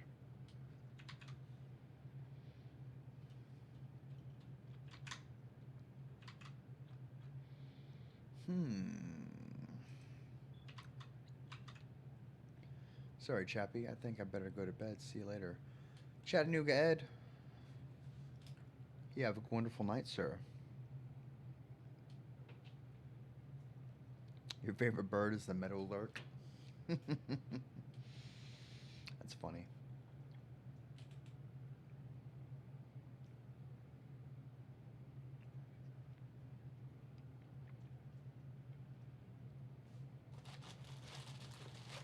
Can you make ramen in microwave?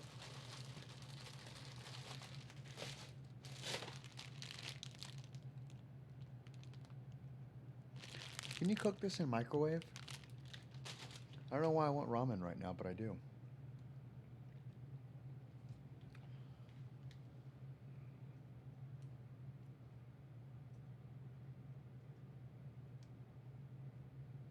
I'm sure you can.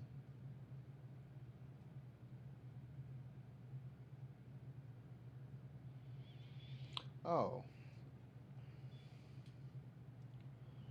You gotta microwave the shit out of this.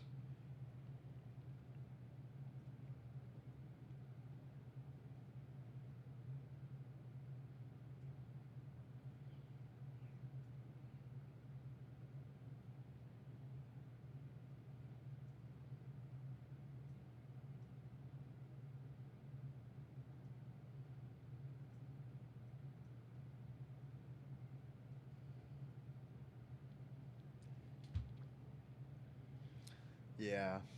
Eat it raw. I do sometimes. Um, but it's not how I want them right now. Cianca, once they get the pilot's license, I thought that was one of my fleeting dreams many moons ago. You can go to Embry Riddle, or I mean, you can just do it on your own. Find a pilot, instructor pilot, and start logging hours to your ground school, and then yeah.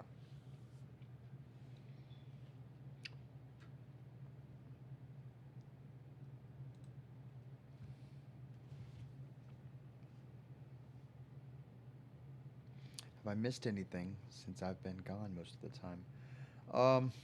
Well, we call them crunchies.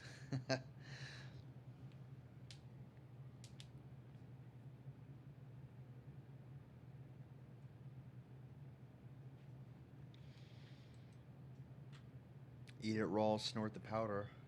Oh man. I don't know about that.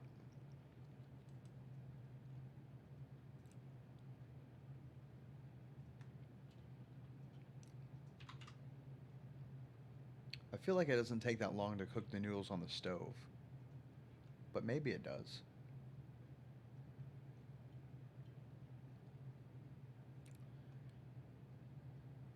Mm, how are you guys doing?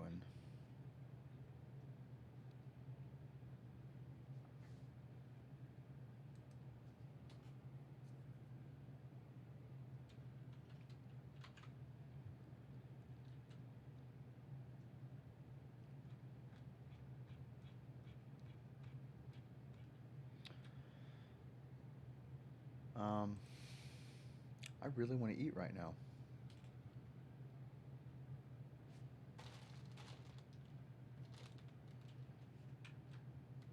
Hmm.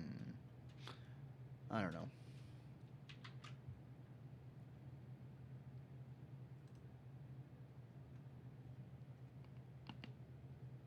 Oh.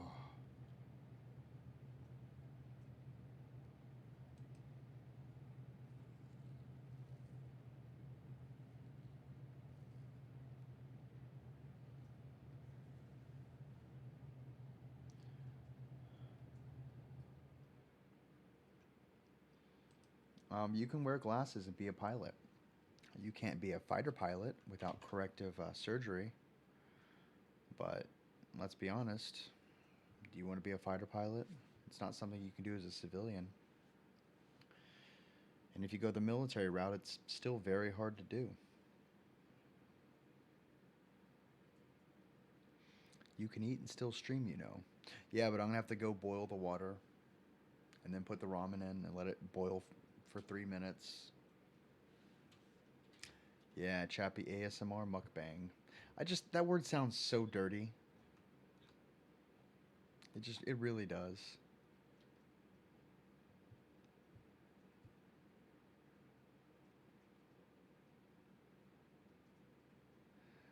Yeah, I don't know how to make I don't,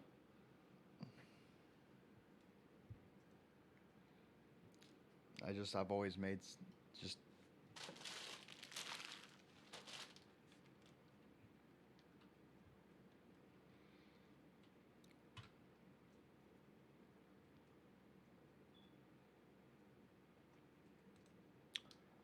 um, I'm back. What did I miss? The greatest creepy story ever is what you missed. You didn't miss anything. And you could always just rewind. I mean, you could.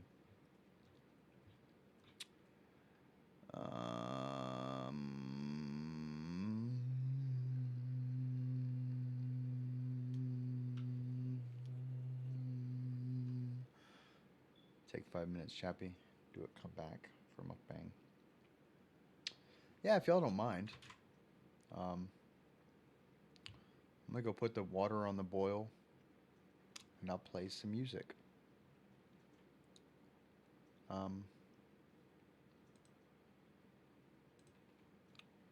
Let me add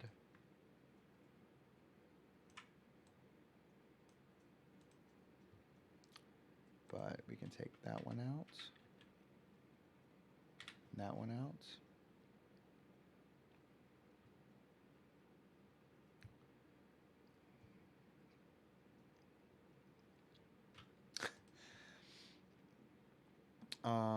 I'll be right back.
Hey, what's going on?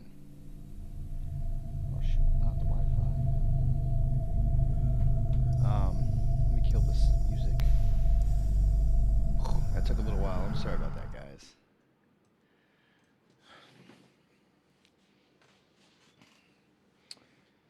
I got some ramen.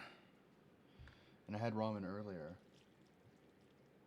Love these old Chappy tunes. Yeah. Those are the classics, man. Back from the earliest episodes when I started taking breaks, when I'd go outside and smoke.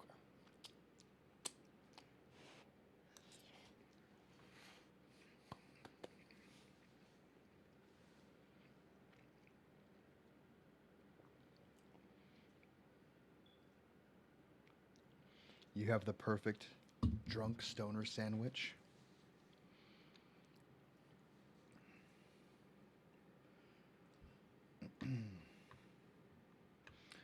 If you have fruit flies, it means there's something, I just heard something. That was weird. I don't know what it was. It means you have something that they want to eat.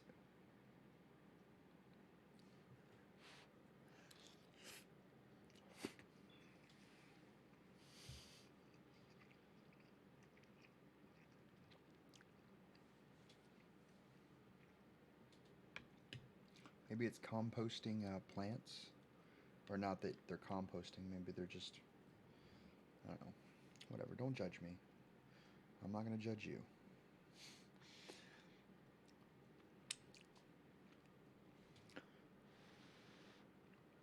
Pickles on the side. If I had pickles, I would. I'm going to go to the grocery store today and just buy a bunch of food.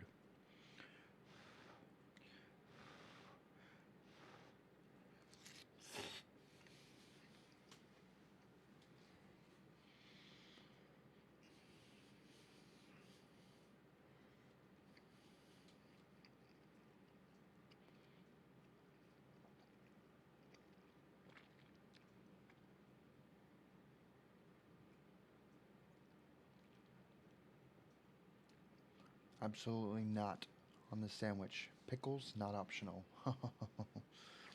What's your stoner drunk sandwich? What are the ingredients? We're gonna make everybody in here hungry. This will be a 16-person mukbang. I want everybody to be eating right now. We got eggy bread, which that's probably just the most awesome name for French toast ever. If I go to IHOP, I'm gonna ask for eggy bread.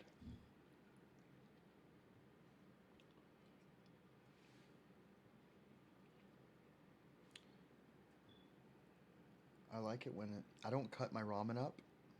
A lot of people like to crunch it up. I don't like that. I like my ramen whole. So there's long strains of it.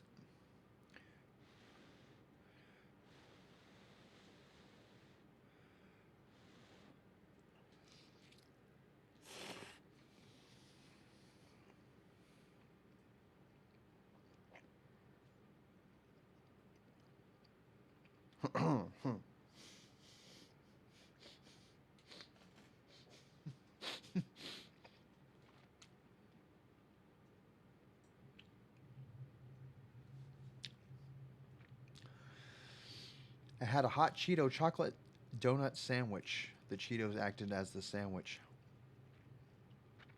As the bread? Or is the inside?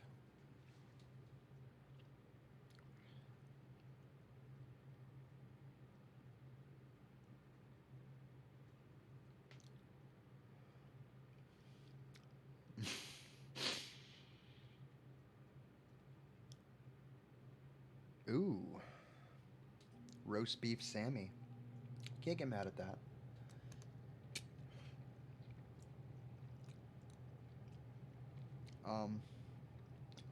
I probably like, besides hamburgers, because I just love hamburgers. I love a good hamburger. There's nothing better than a good, like a sweet bread. I want to say like a potato bun with a hamburger with ketchup and mayonnaise and cheddar cheese And if you like the lettuce and the tomato, I mean, who am I to judge? But just that on a burger, oh, got with some big old fat steak fries with Cajun seasoning.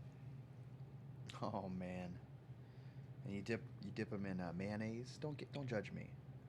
Mayonnaise is delicious. Then you have the ketchup there too, so you dip the. Oh man,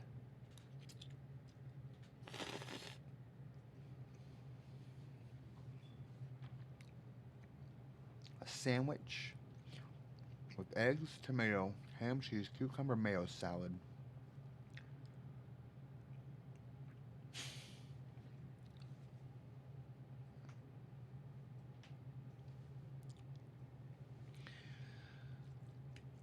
Um, but yeah, I probably like, I like me a good red sauce, like spaghetti.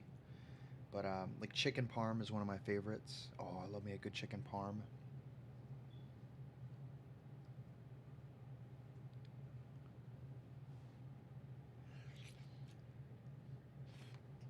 Um, what else?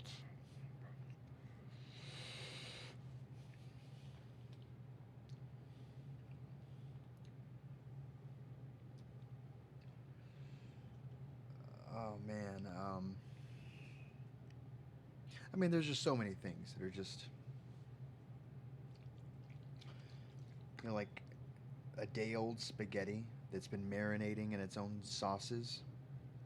Is there anything better than reheated spaghetti?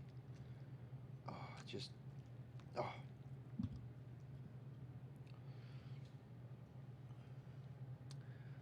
I like me a good old red sauce. Mm-hmm. The sauce is boss.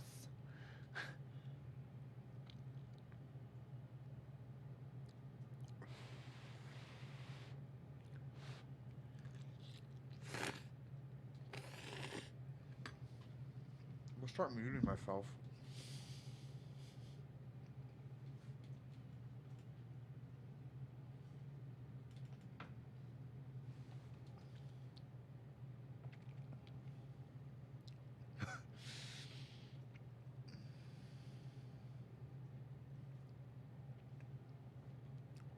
Not old spaghetti, but like whatever. Leftovers.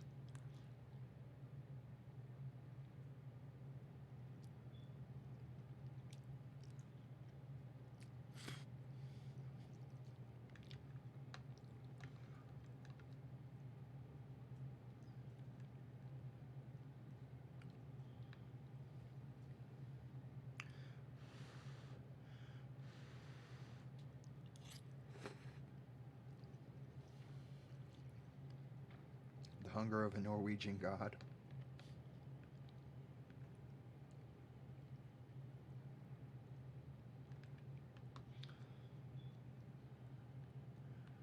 Do you like Tabasco in ramen? Tabasco is not that spicy to me, and I think that Frank's Red Hot tastes better. Um, but we don't have any in the house, and I guess I never thought of that. But yeah, spice doesn't bother me. Hell, if I could, I'd put some pickled jalapenos in this. That'd be good.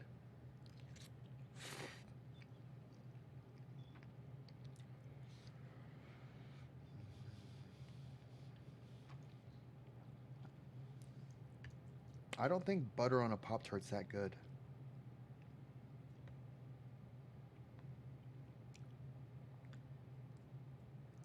Uh oh, Julie.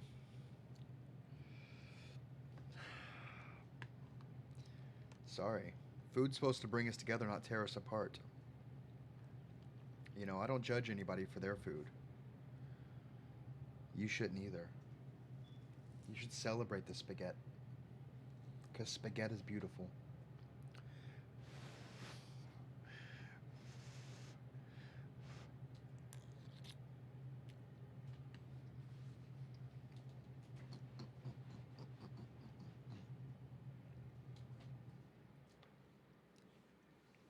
This ramen's hitting the spot.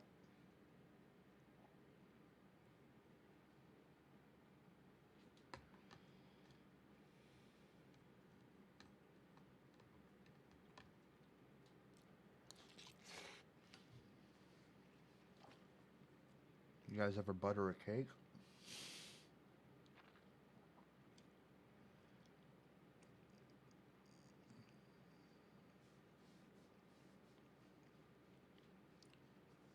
The best pizza I've ever had, which never goes to leftovers.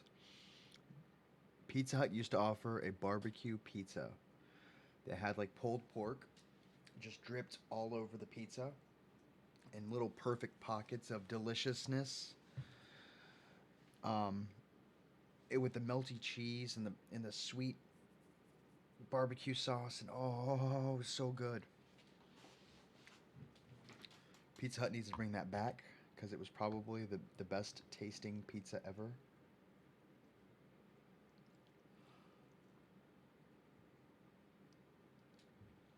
Um, so I had a flashback to my horribly misspent youth. Love, love will tear us apart. Oh, I'm sorry. I've committed heresy and iced the bland bear pop tarts and ate them with oats on top of it, and it was way better. Don't tell the FBI.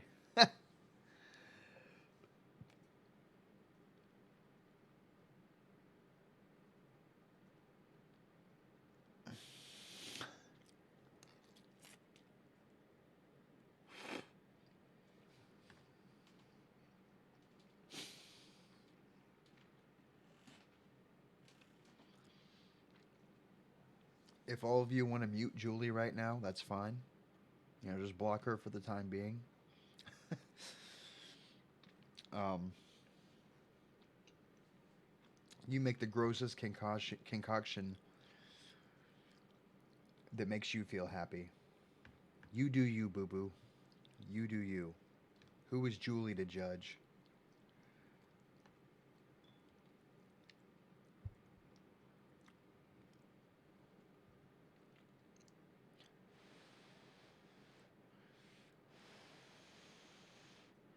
The band was so dark, the singer hung himself.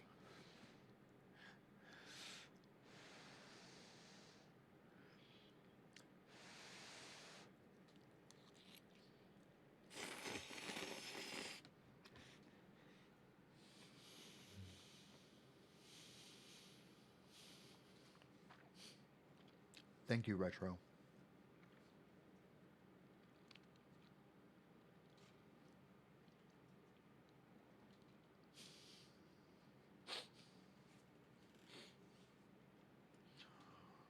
Um,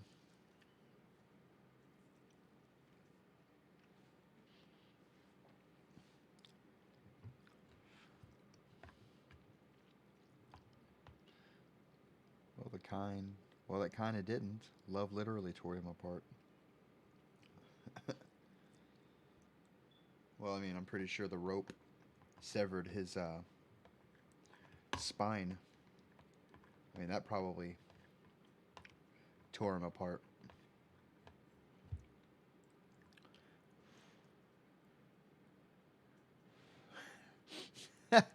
You and your friends used to headbang to it?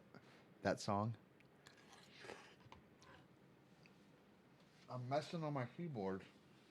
I'm sorry, keyboard. I'm sorry.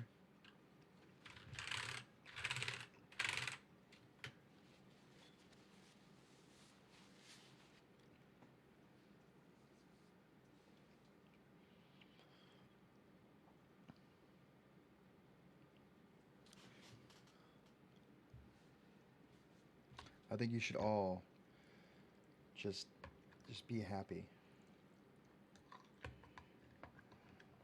Julie included. She needs to settle her ass down and love the gross foods that y'all eat. Do Americans pogo? What's pogo? You talking about the pogo stick where you jump on the...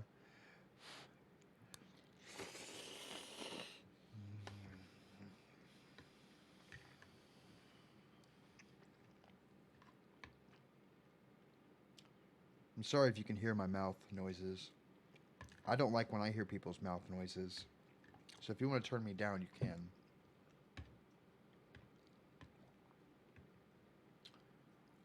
We call that mosh pitting.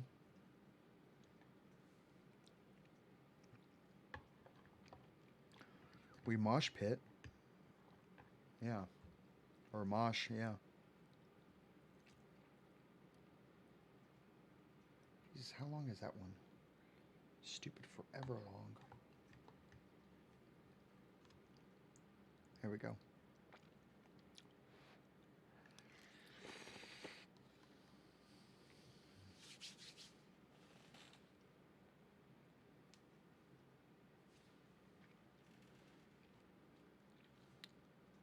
I think Julie left us. Julie, are you still here?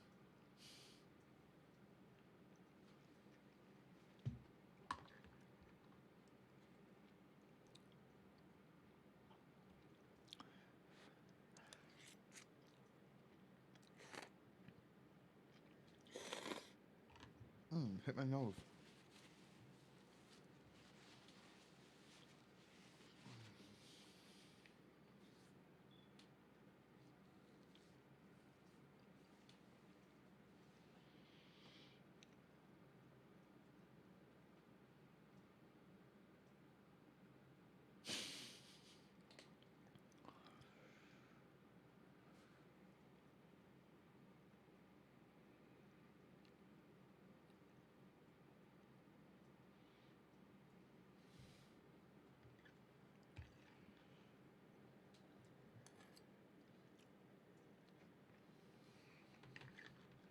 Yeah, I don't think I'm in any fear of starving to death just yet.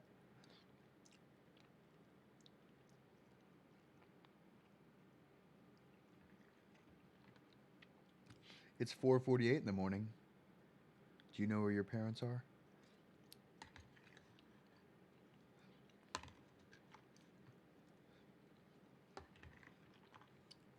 Or where your kids are?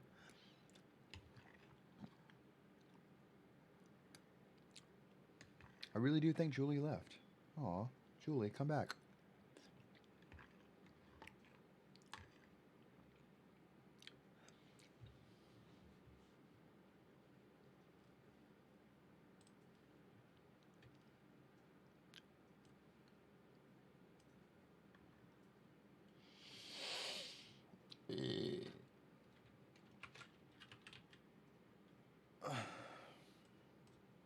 A little burpee burp for you.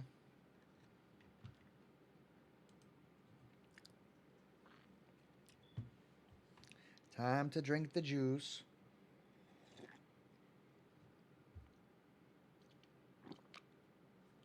It's just so hearty. It's that umami. I love it.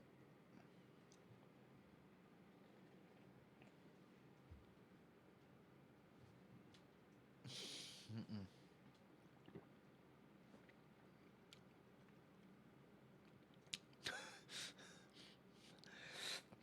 Oh, Pam with the dark humor. If you're saying what I'm thinking you're saying.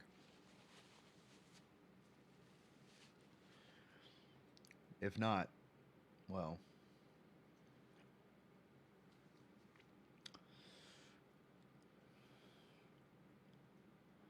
Oh my god, this is so good. Yum. Where did Julie where did Julie go?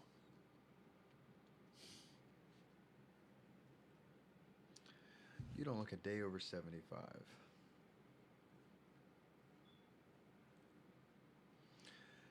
This guy, that's me when I transform.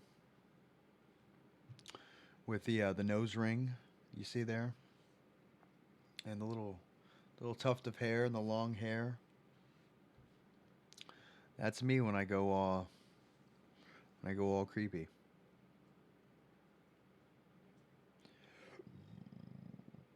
Ooh. Oh, look at that hair, man.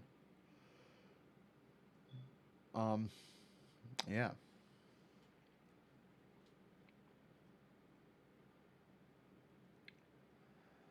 You were making French toast, eggy bread.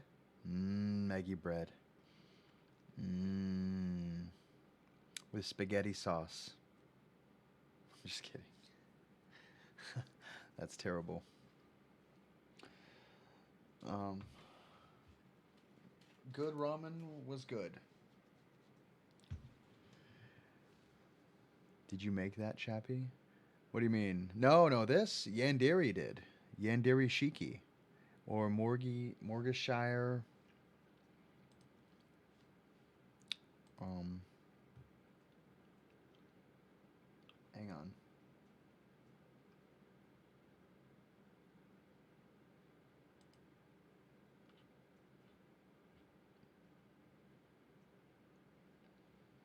Morishigi on my Discord. Or Yandere. Yeah, she made that for me.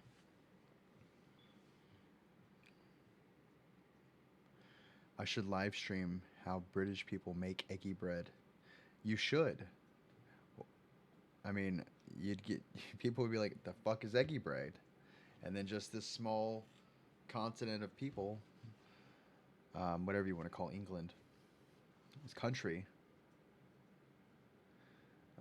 no cinnamon, too much joy in that. Oh, does eggy bread have to be repressive and sad? Can you put nutmeg in it?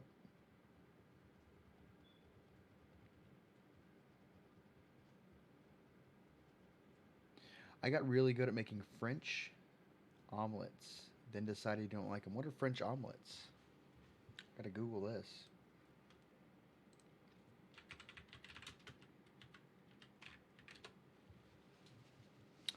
Oh, they're rolled up omelets. I don't know why I don't like omelets. I know they're just egg, but it's the texture. I like an egg over hard or an egg over easy. Um, I don't know why I don't like omelets. I know I should.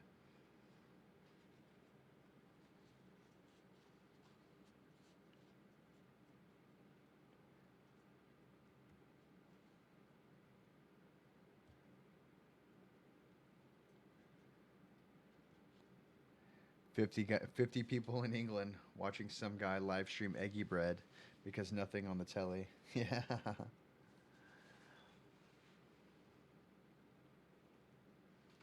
Who are y'all kidnapping, Tinra?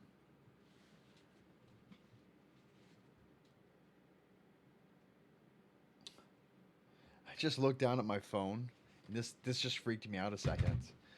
Like this is the image. Like it's the it's not it's my blank chair, and I was like, I and it doesn't show that it's paused, but I see y'all's chat, and I'm like, wait, and I realized I paused my chat. Yeah, yeah, yeah, scrambled eggs are good. I don't know. It's weird. I don't know why I don't like omelets. Maybe I just haven't had a good omelet. Um, God, what's my favorite breakfast food? Like biscuits and gravy. Oh, I love me some biscuits and white gravy. Or waffles. I love me some waffles. When you put butter in all the little waffle traps, and then the syrup on. Oh God.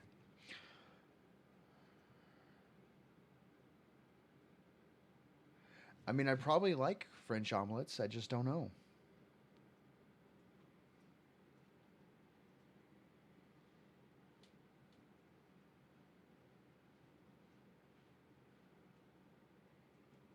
You're kidnapping Pete?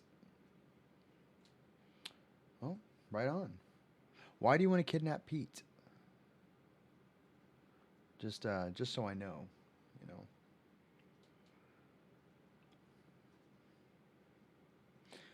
I mean, they're probably good, Jeremy.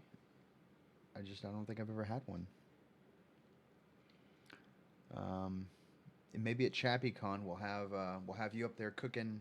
We'll have you in a concession cooking French omelets and other delectable, tasty things. Um, yeah, I don't know.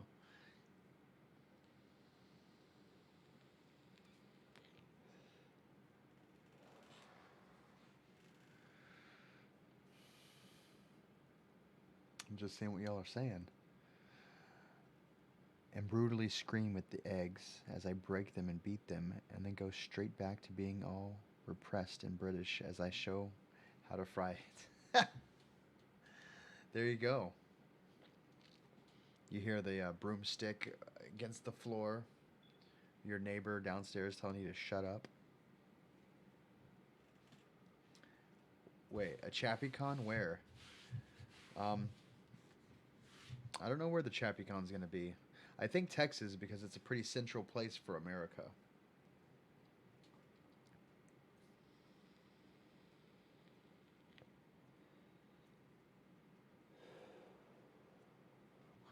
Because you, Sianta, and Julie are coming over, so we need something fun to do. Oh, okay.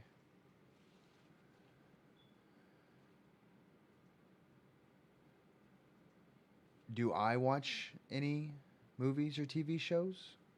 I don't actually own a TV. No, I do own a TV. It's out in the thing. No, I don't watch TV really. If it's not on the phone, I can't watch it, or on the computer.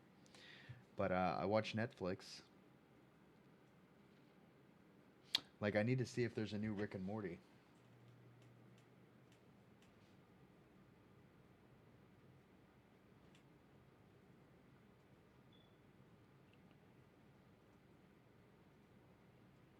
Yeah, season 4, stupid. No, there's not. What the hell? They've only released 6 episodes, and the last episode was October 14th. That's bullcrap. Whatever.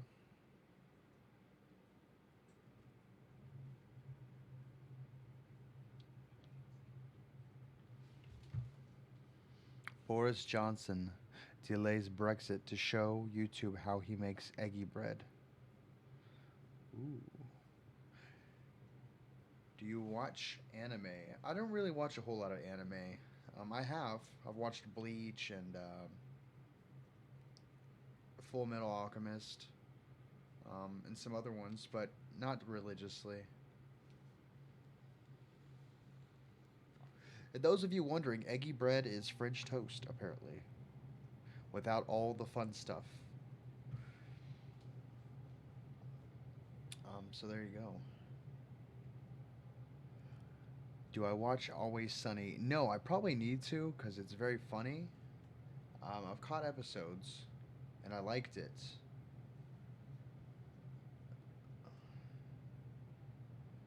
But I probably should.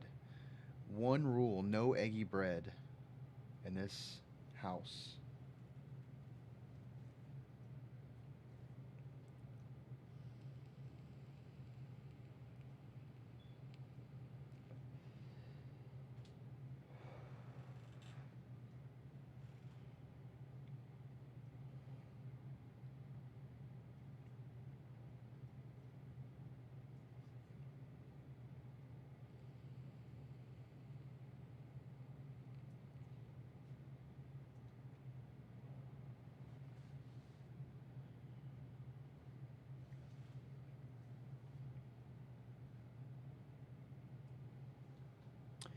You recommend horror anime and J dramas by Keizao Yumizu. Start with Who Popped the Bed episode. Um, what was I watching on Netflix that I really liked? American Horror Story. I like that show. Um, oh, and what was I just watching? Witcher. Oh, The Witcher. Ugh. Oh, I love The Witcher. But yeah.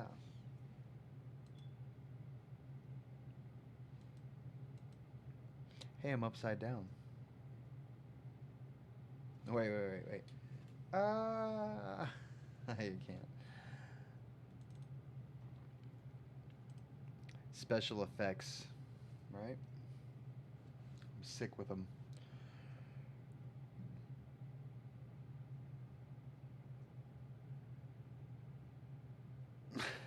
You should probably see a doctor if you see Boris Johnson in your eggs while you make eggy bread. I binged watched it when I got into the show, but sometimes they do callbacks to other episodes, so maybe just watch them in order. Yeah, I think the last other full series that I watched that I just love, there's all sorts of crazy things I could set on this camera, and I'm not gonna do it because I don't want to break it. I don't want to Pam it up. If Pam's still here. Oh, poor Pam. I do feel bad. Pam, if you're still here, I hope that AdSense does fix your email problem. Because I've looked and I'm not seeing anything.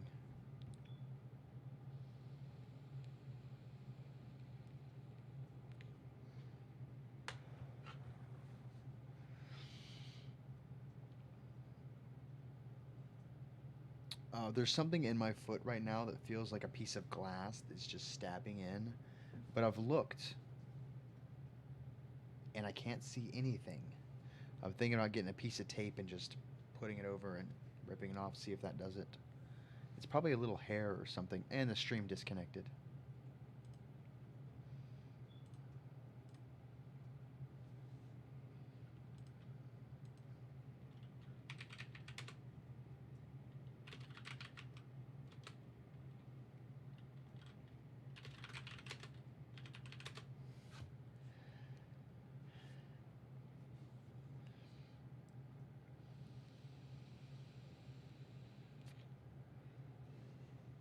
Uh,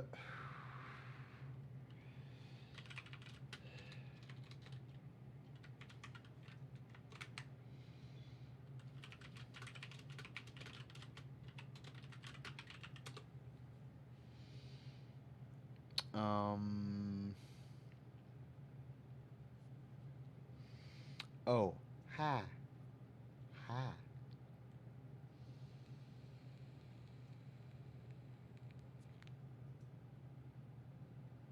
Yeah. Stream CPR quick.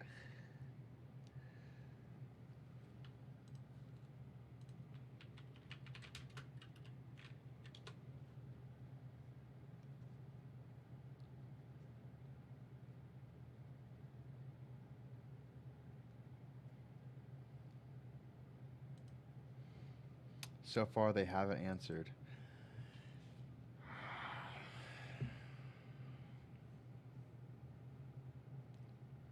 About to stream a movie with us. You mean like play a movie on my stream?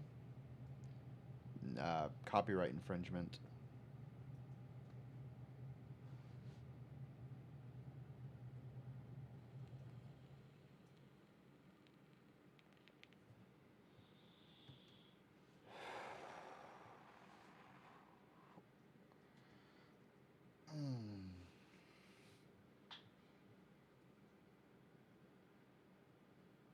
I don't know what Heather's is. There's a massive delay now.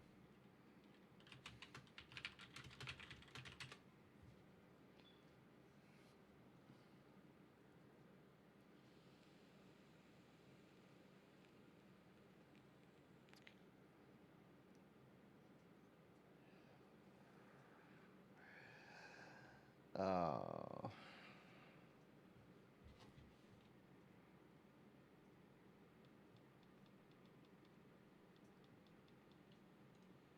just seeing where I'm at on the stream.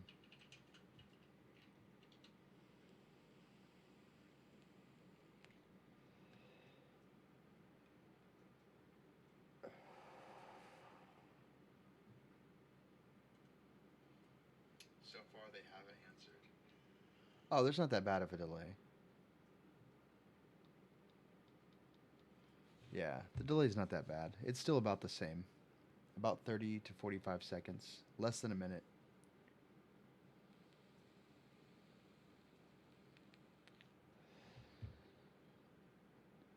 Well, I didn't read it when it first popped up on the screen either.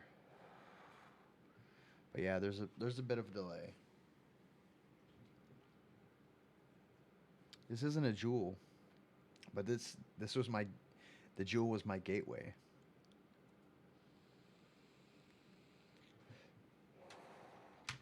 enough of that. It's 5:07 a.m. So here's the RAM that was going to go in my computer originally. I think it's 32 gigabytes of RAM. Yeah, it's 32 gigabytes of RAM. I'm going to have to give this away. Give this away or put it into a new build.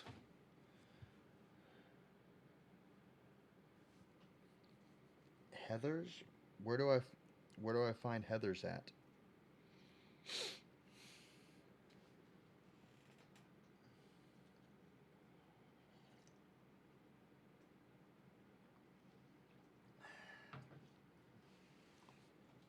No más? Mucho más. Ten,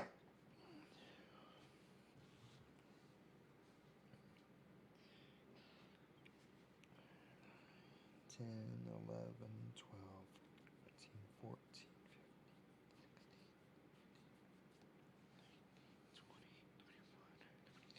15, 23, 24, 25, 26, 27, 8, 29, 30, 32, 33, 34, 35, 36, 38, 39, 40, 41, 42, 43, 44, 45, 46, 47, 48, 49, 50, 51, 52, 53, 54, 55, 56, 57, 58, 59, 60, 61, 62, 63, 64, 65, 66, 67, 8, 9, 10, 11, 12, 13, 14, 15, 16, 17, 18, 19, 20, 21, 22, 23, 24, 25, 26, 27.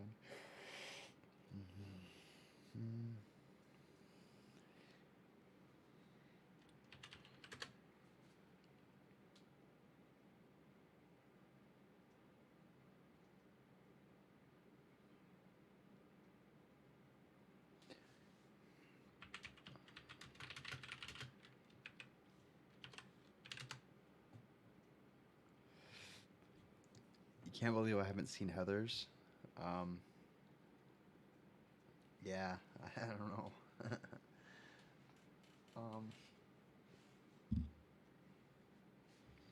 Let me Google it.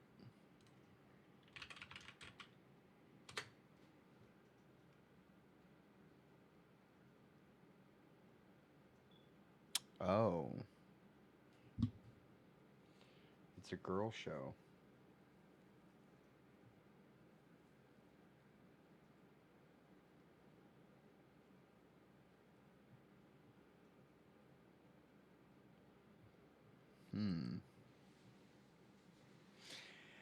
It's not actually a comedy. They're setting you up. Oh man.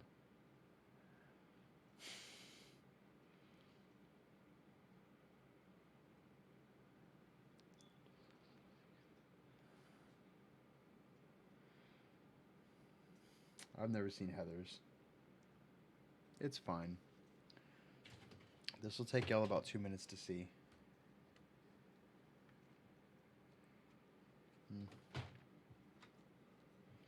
I'm so lame.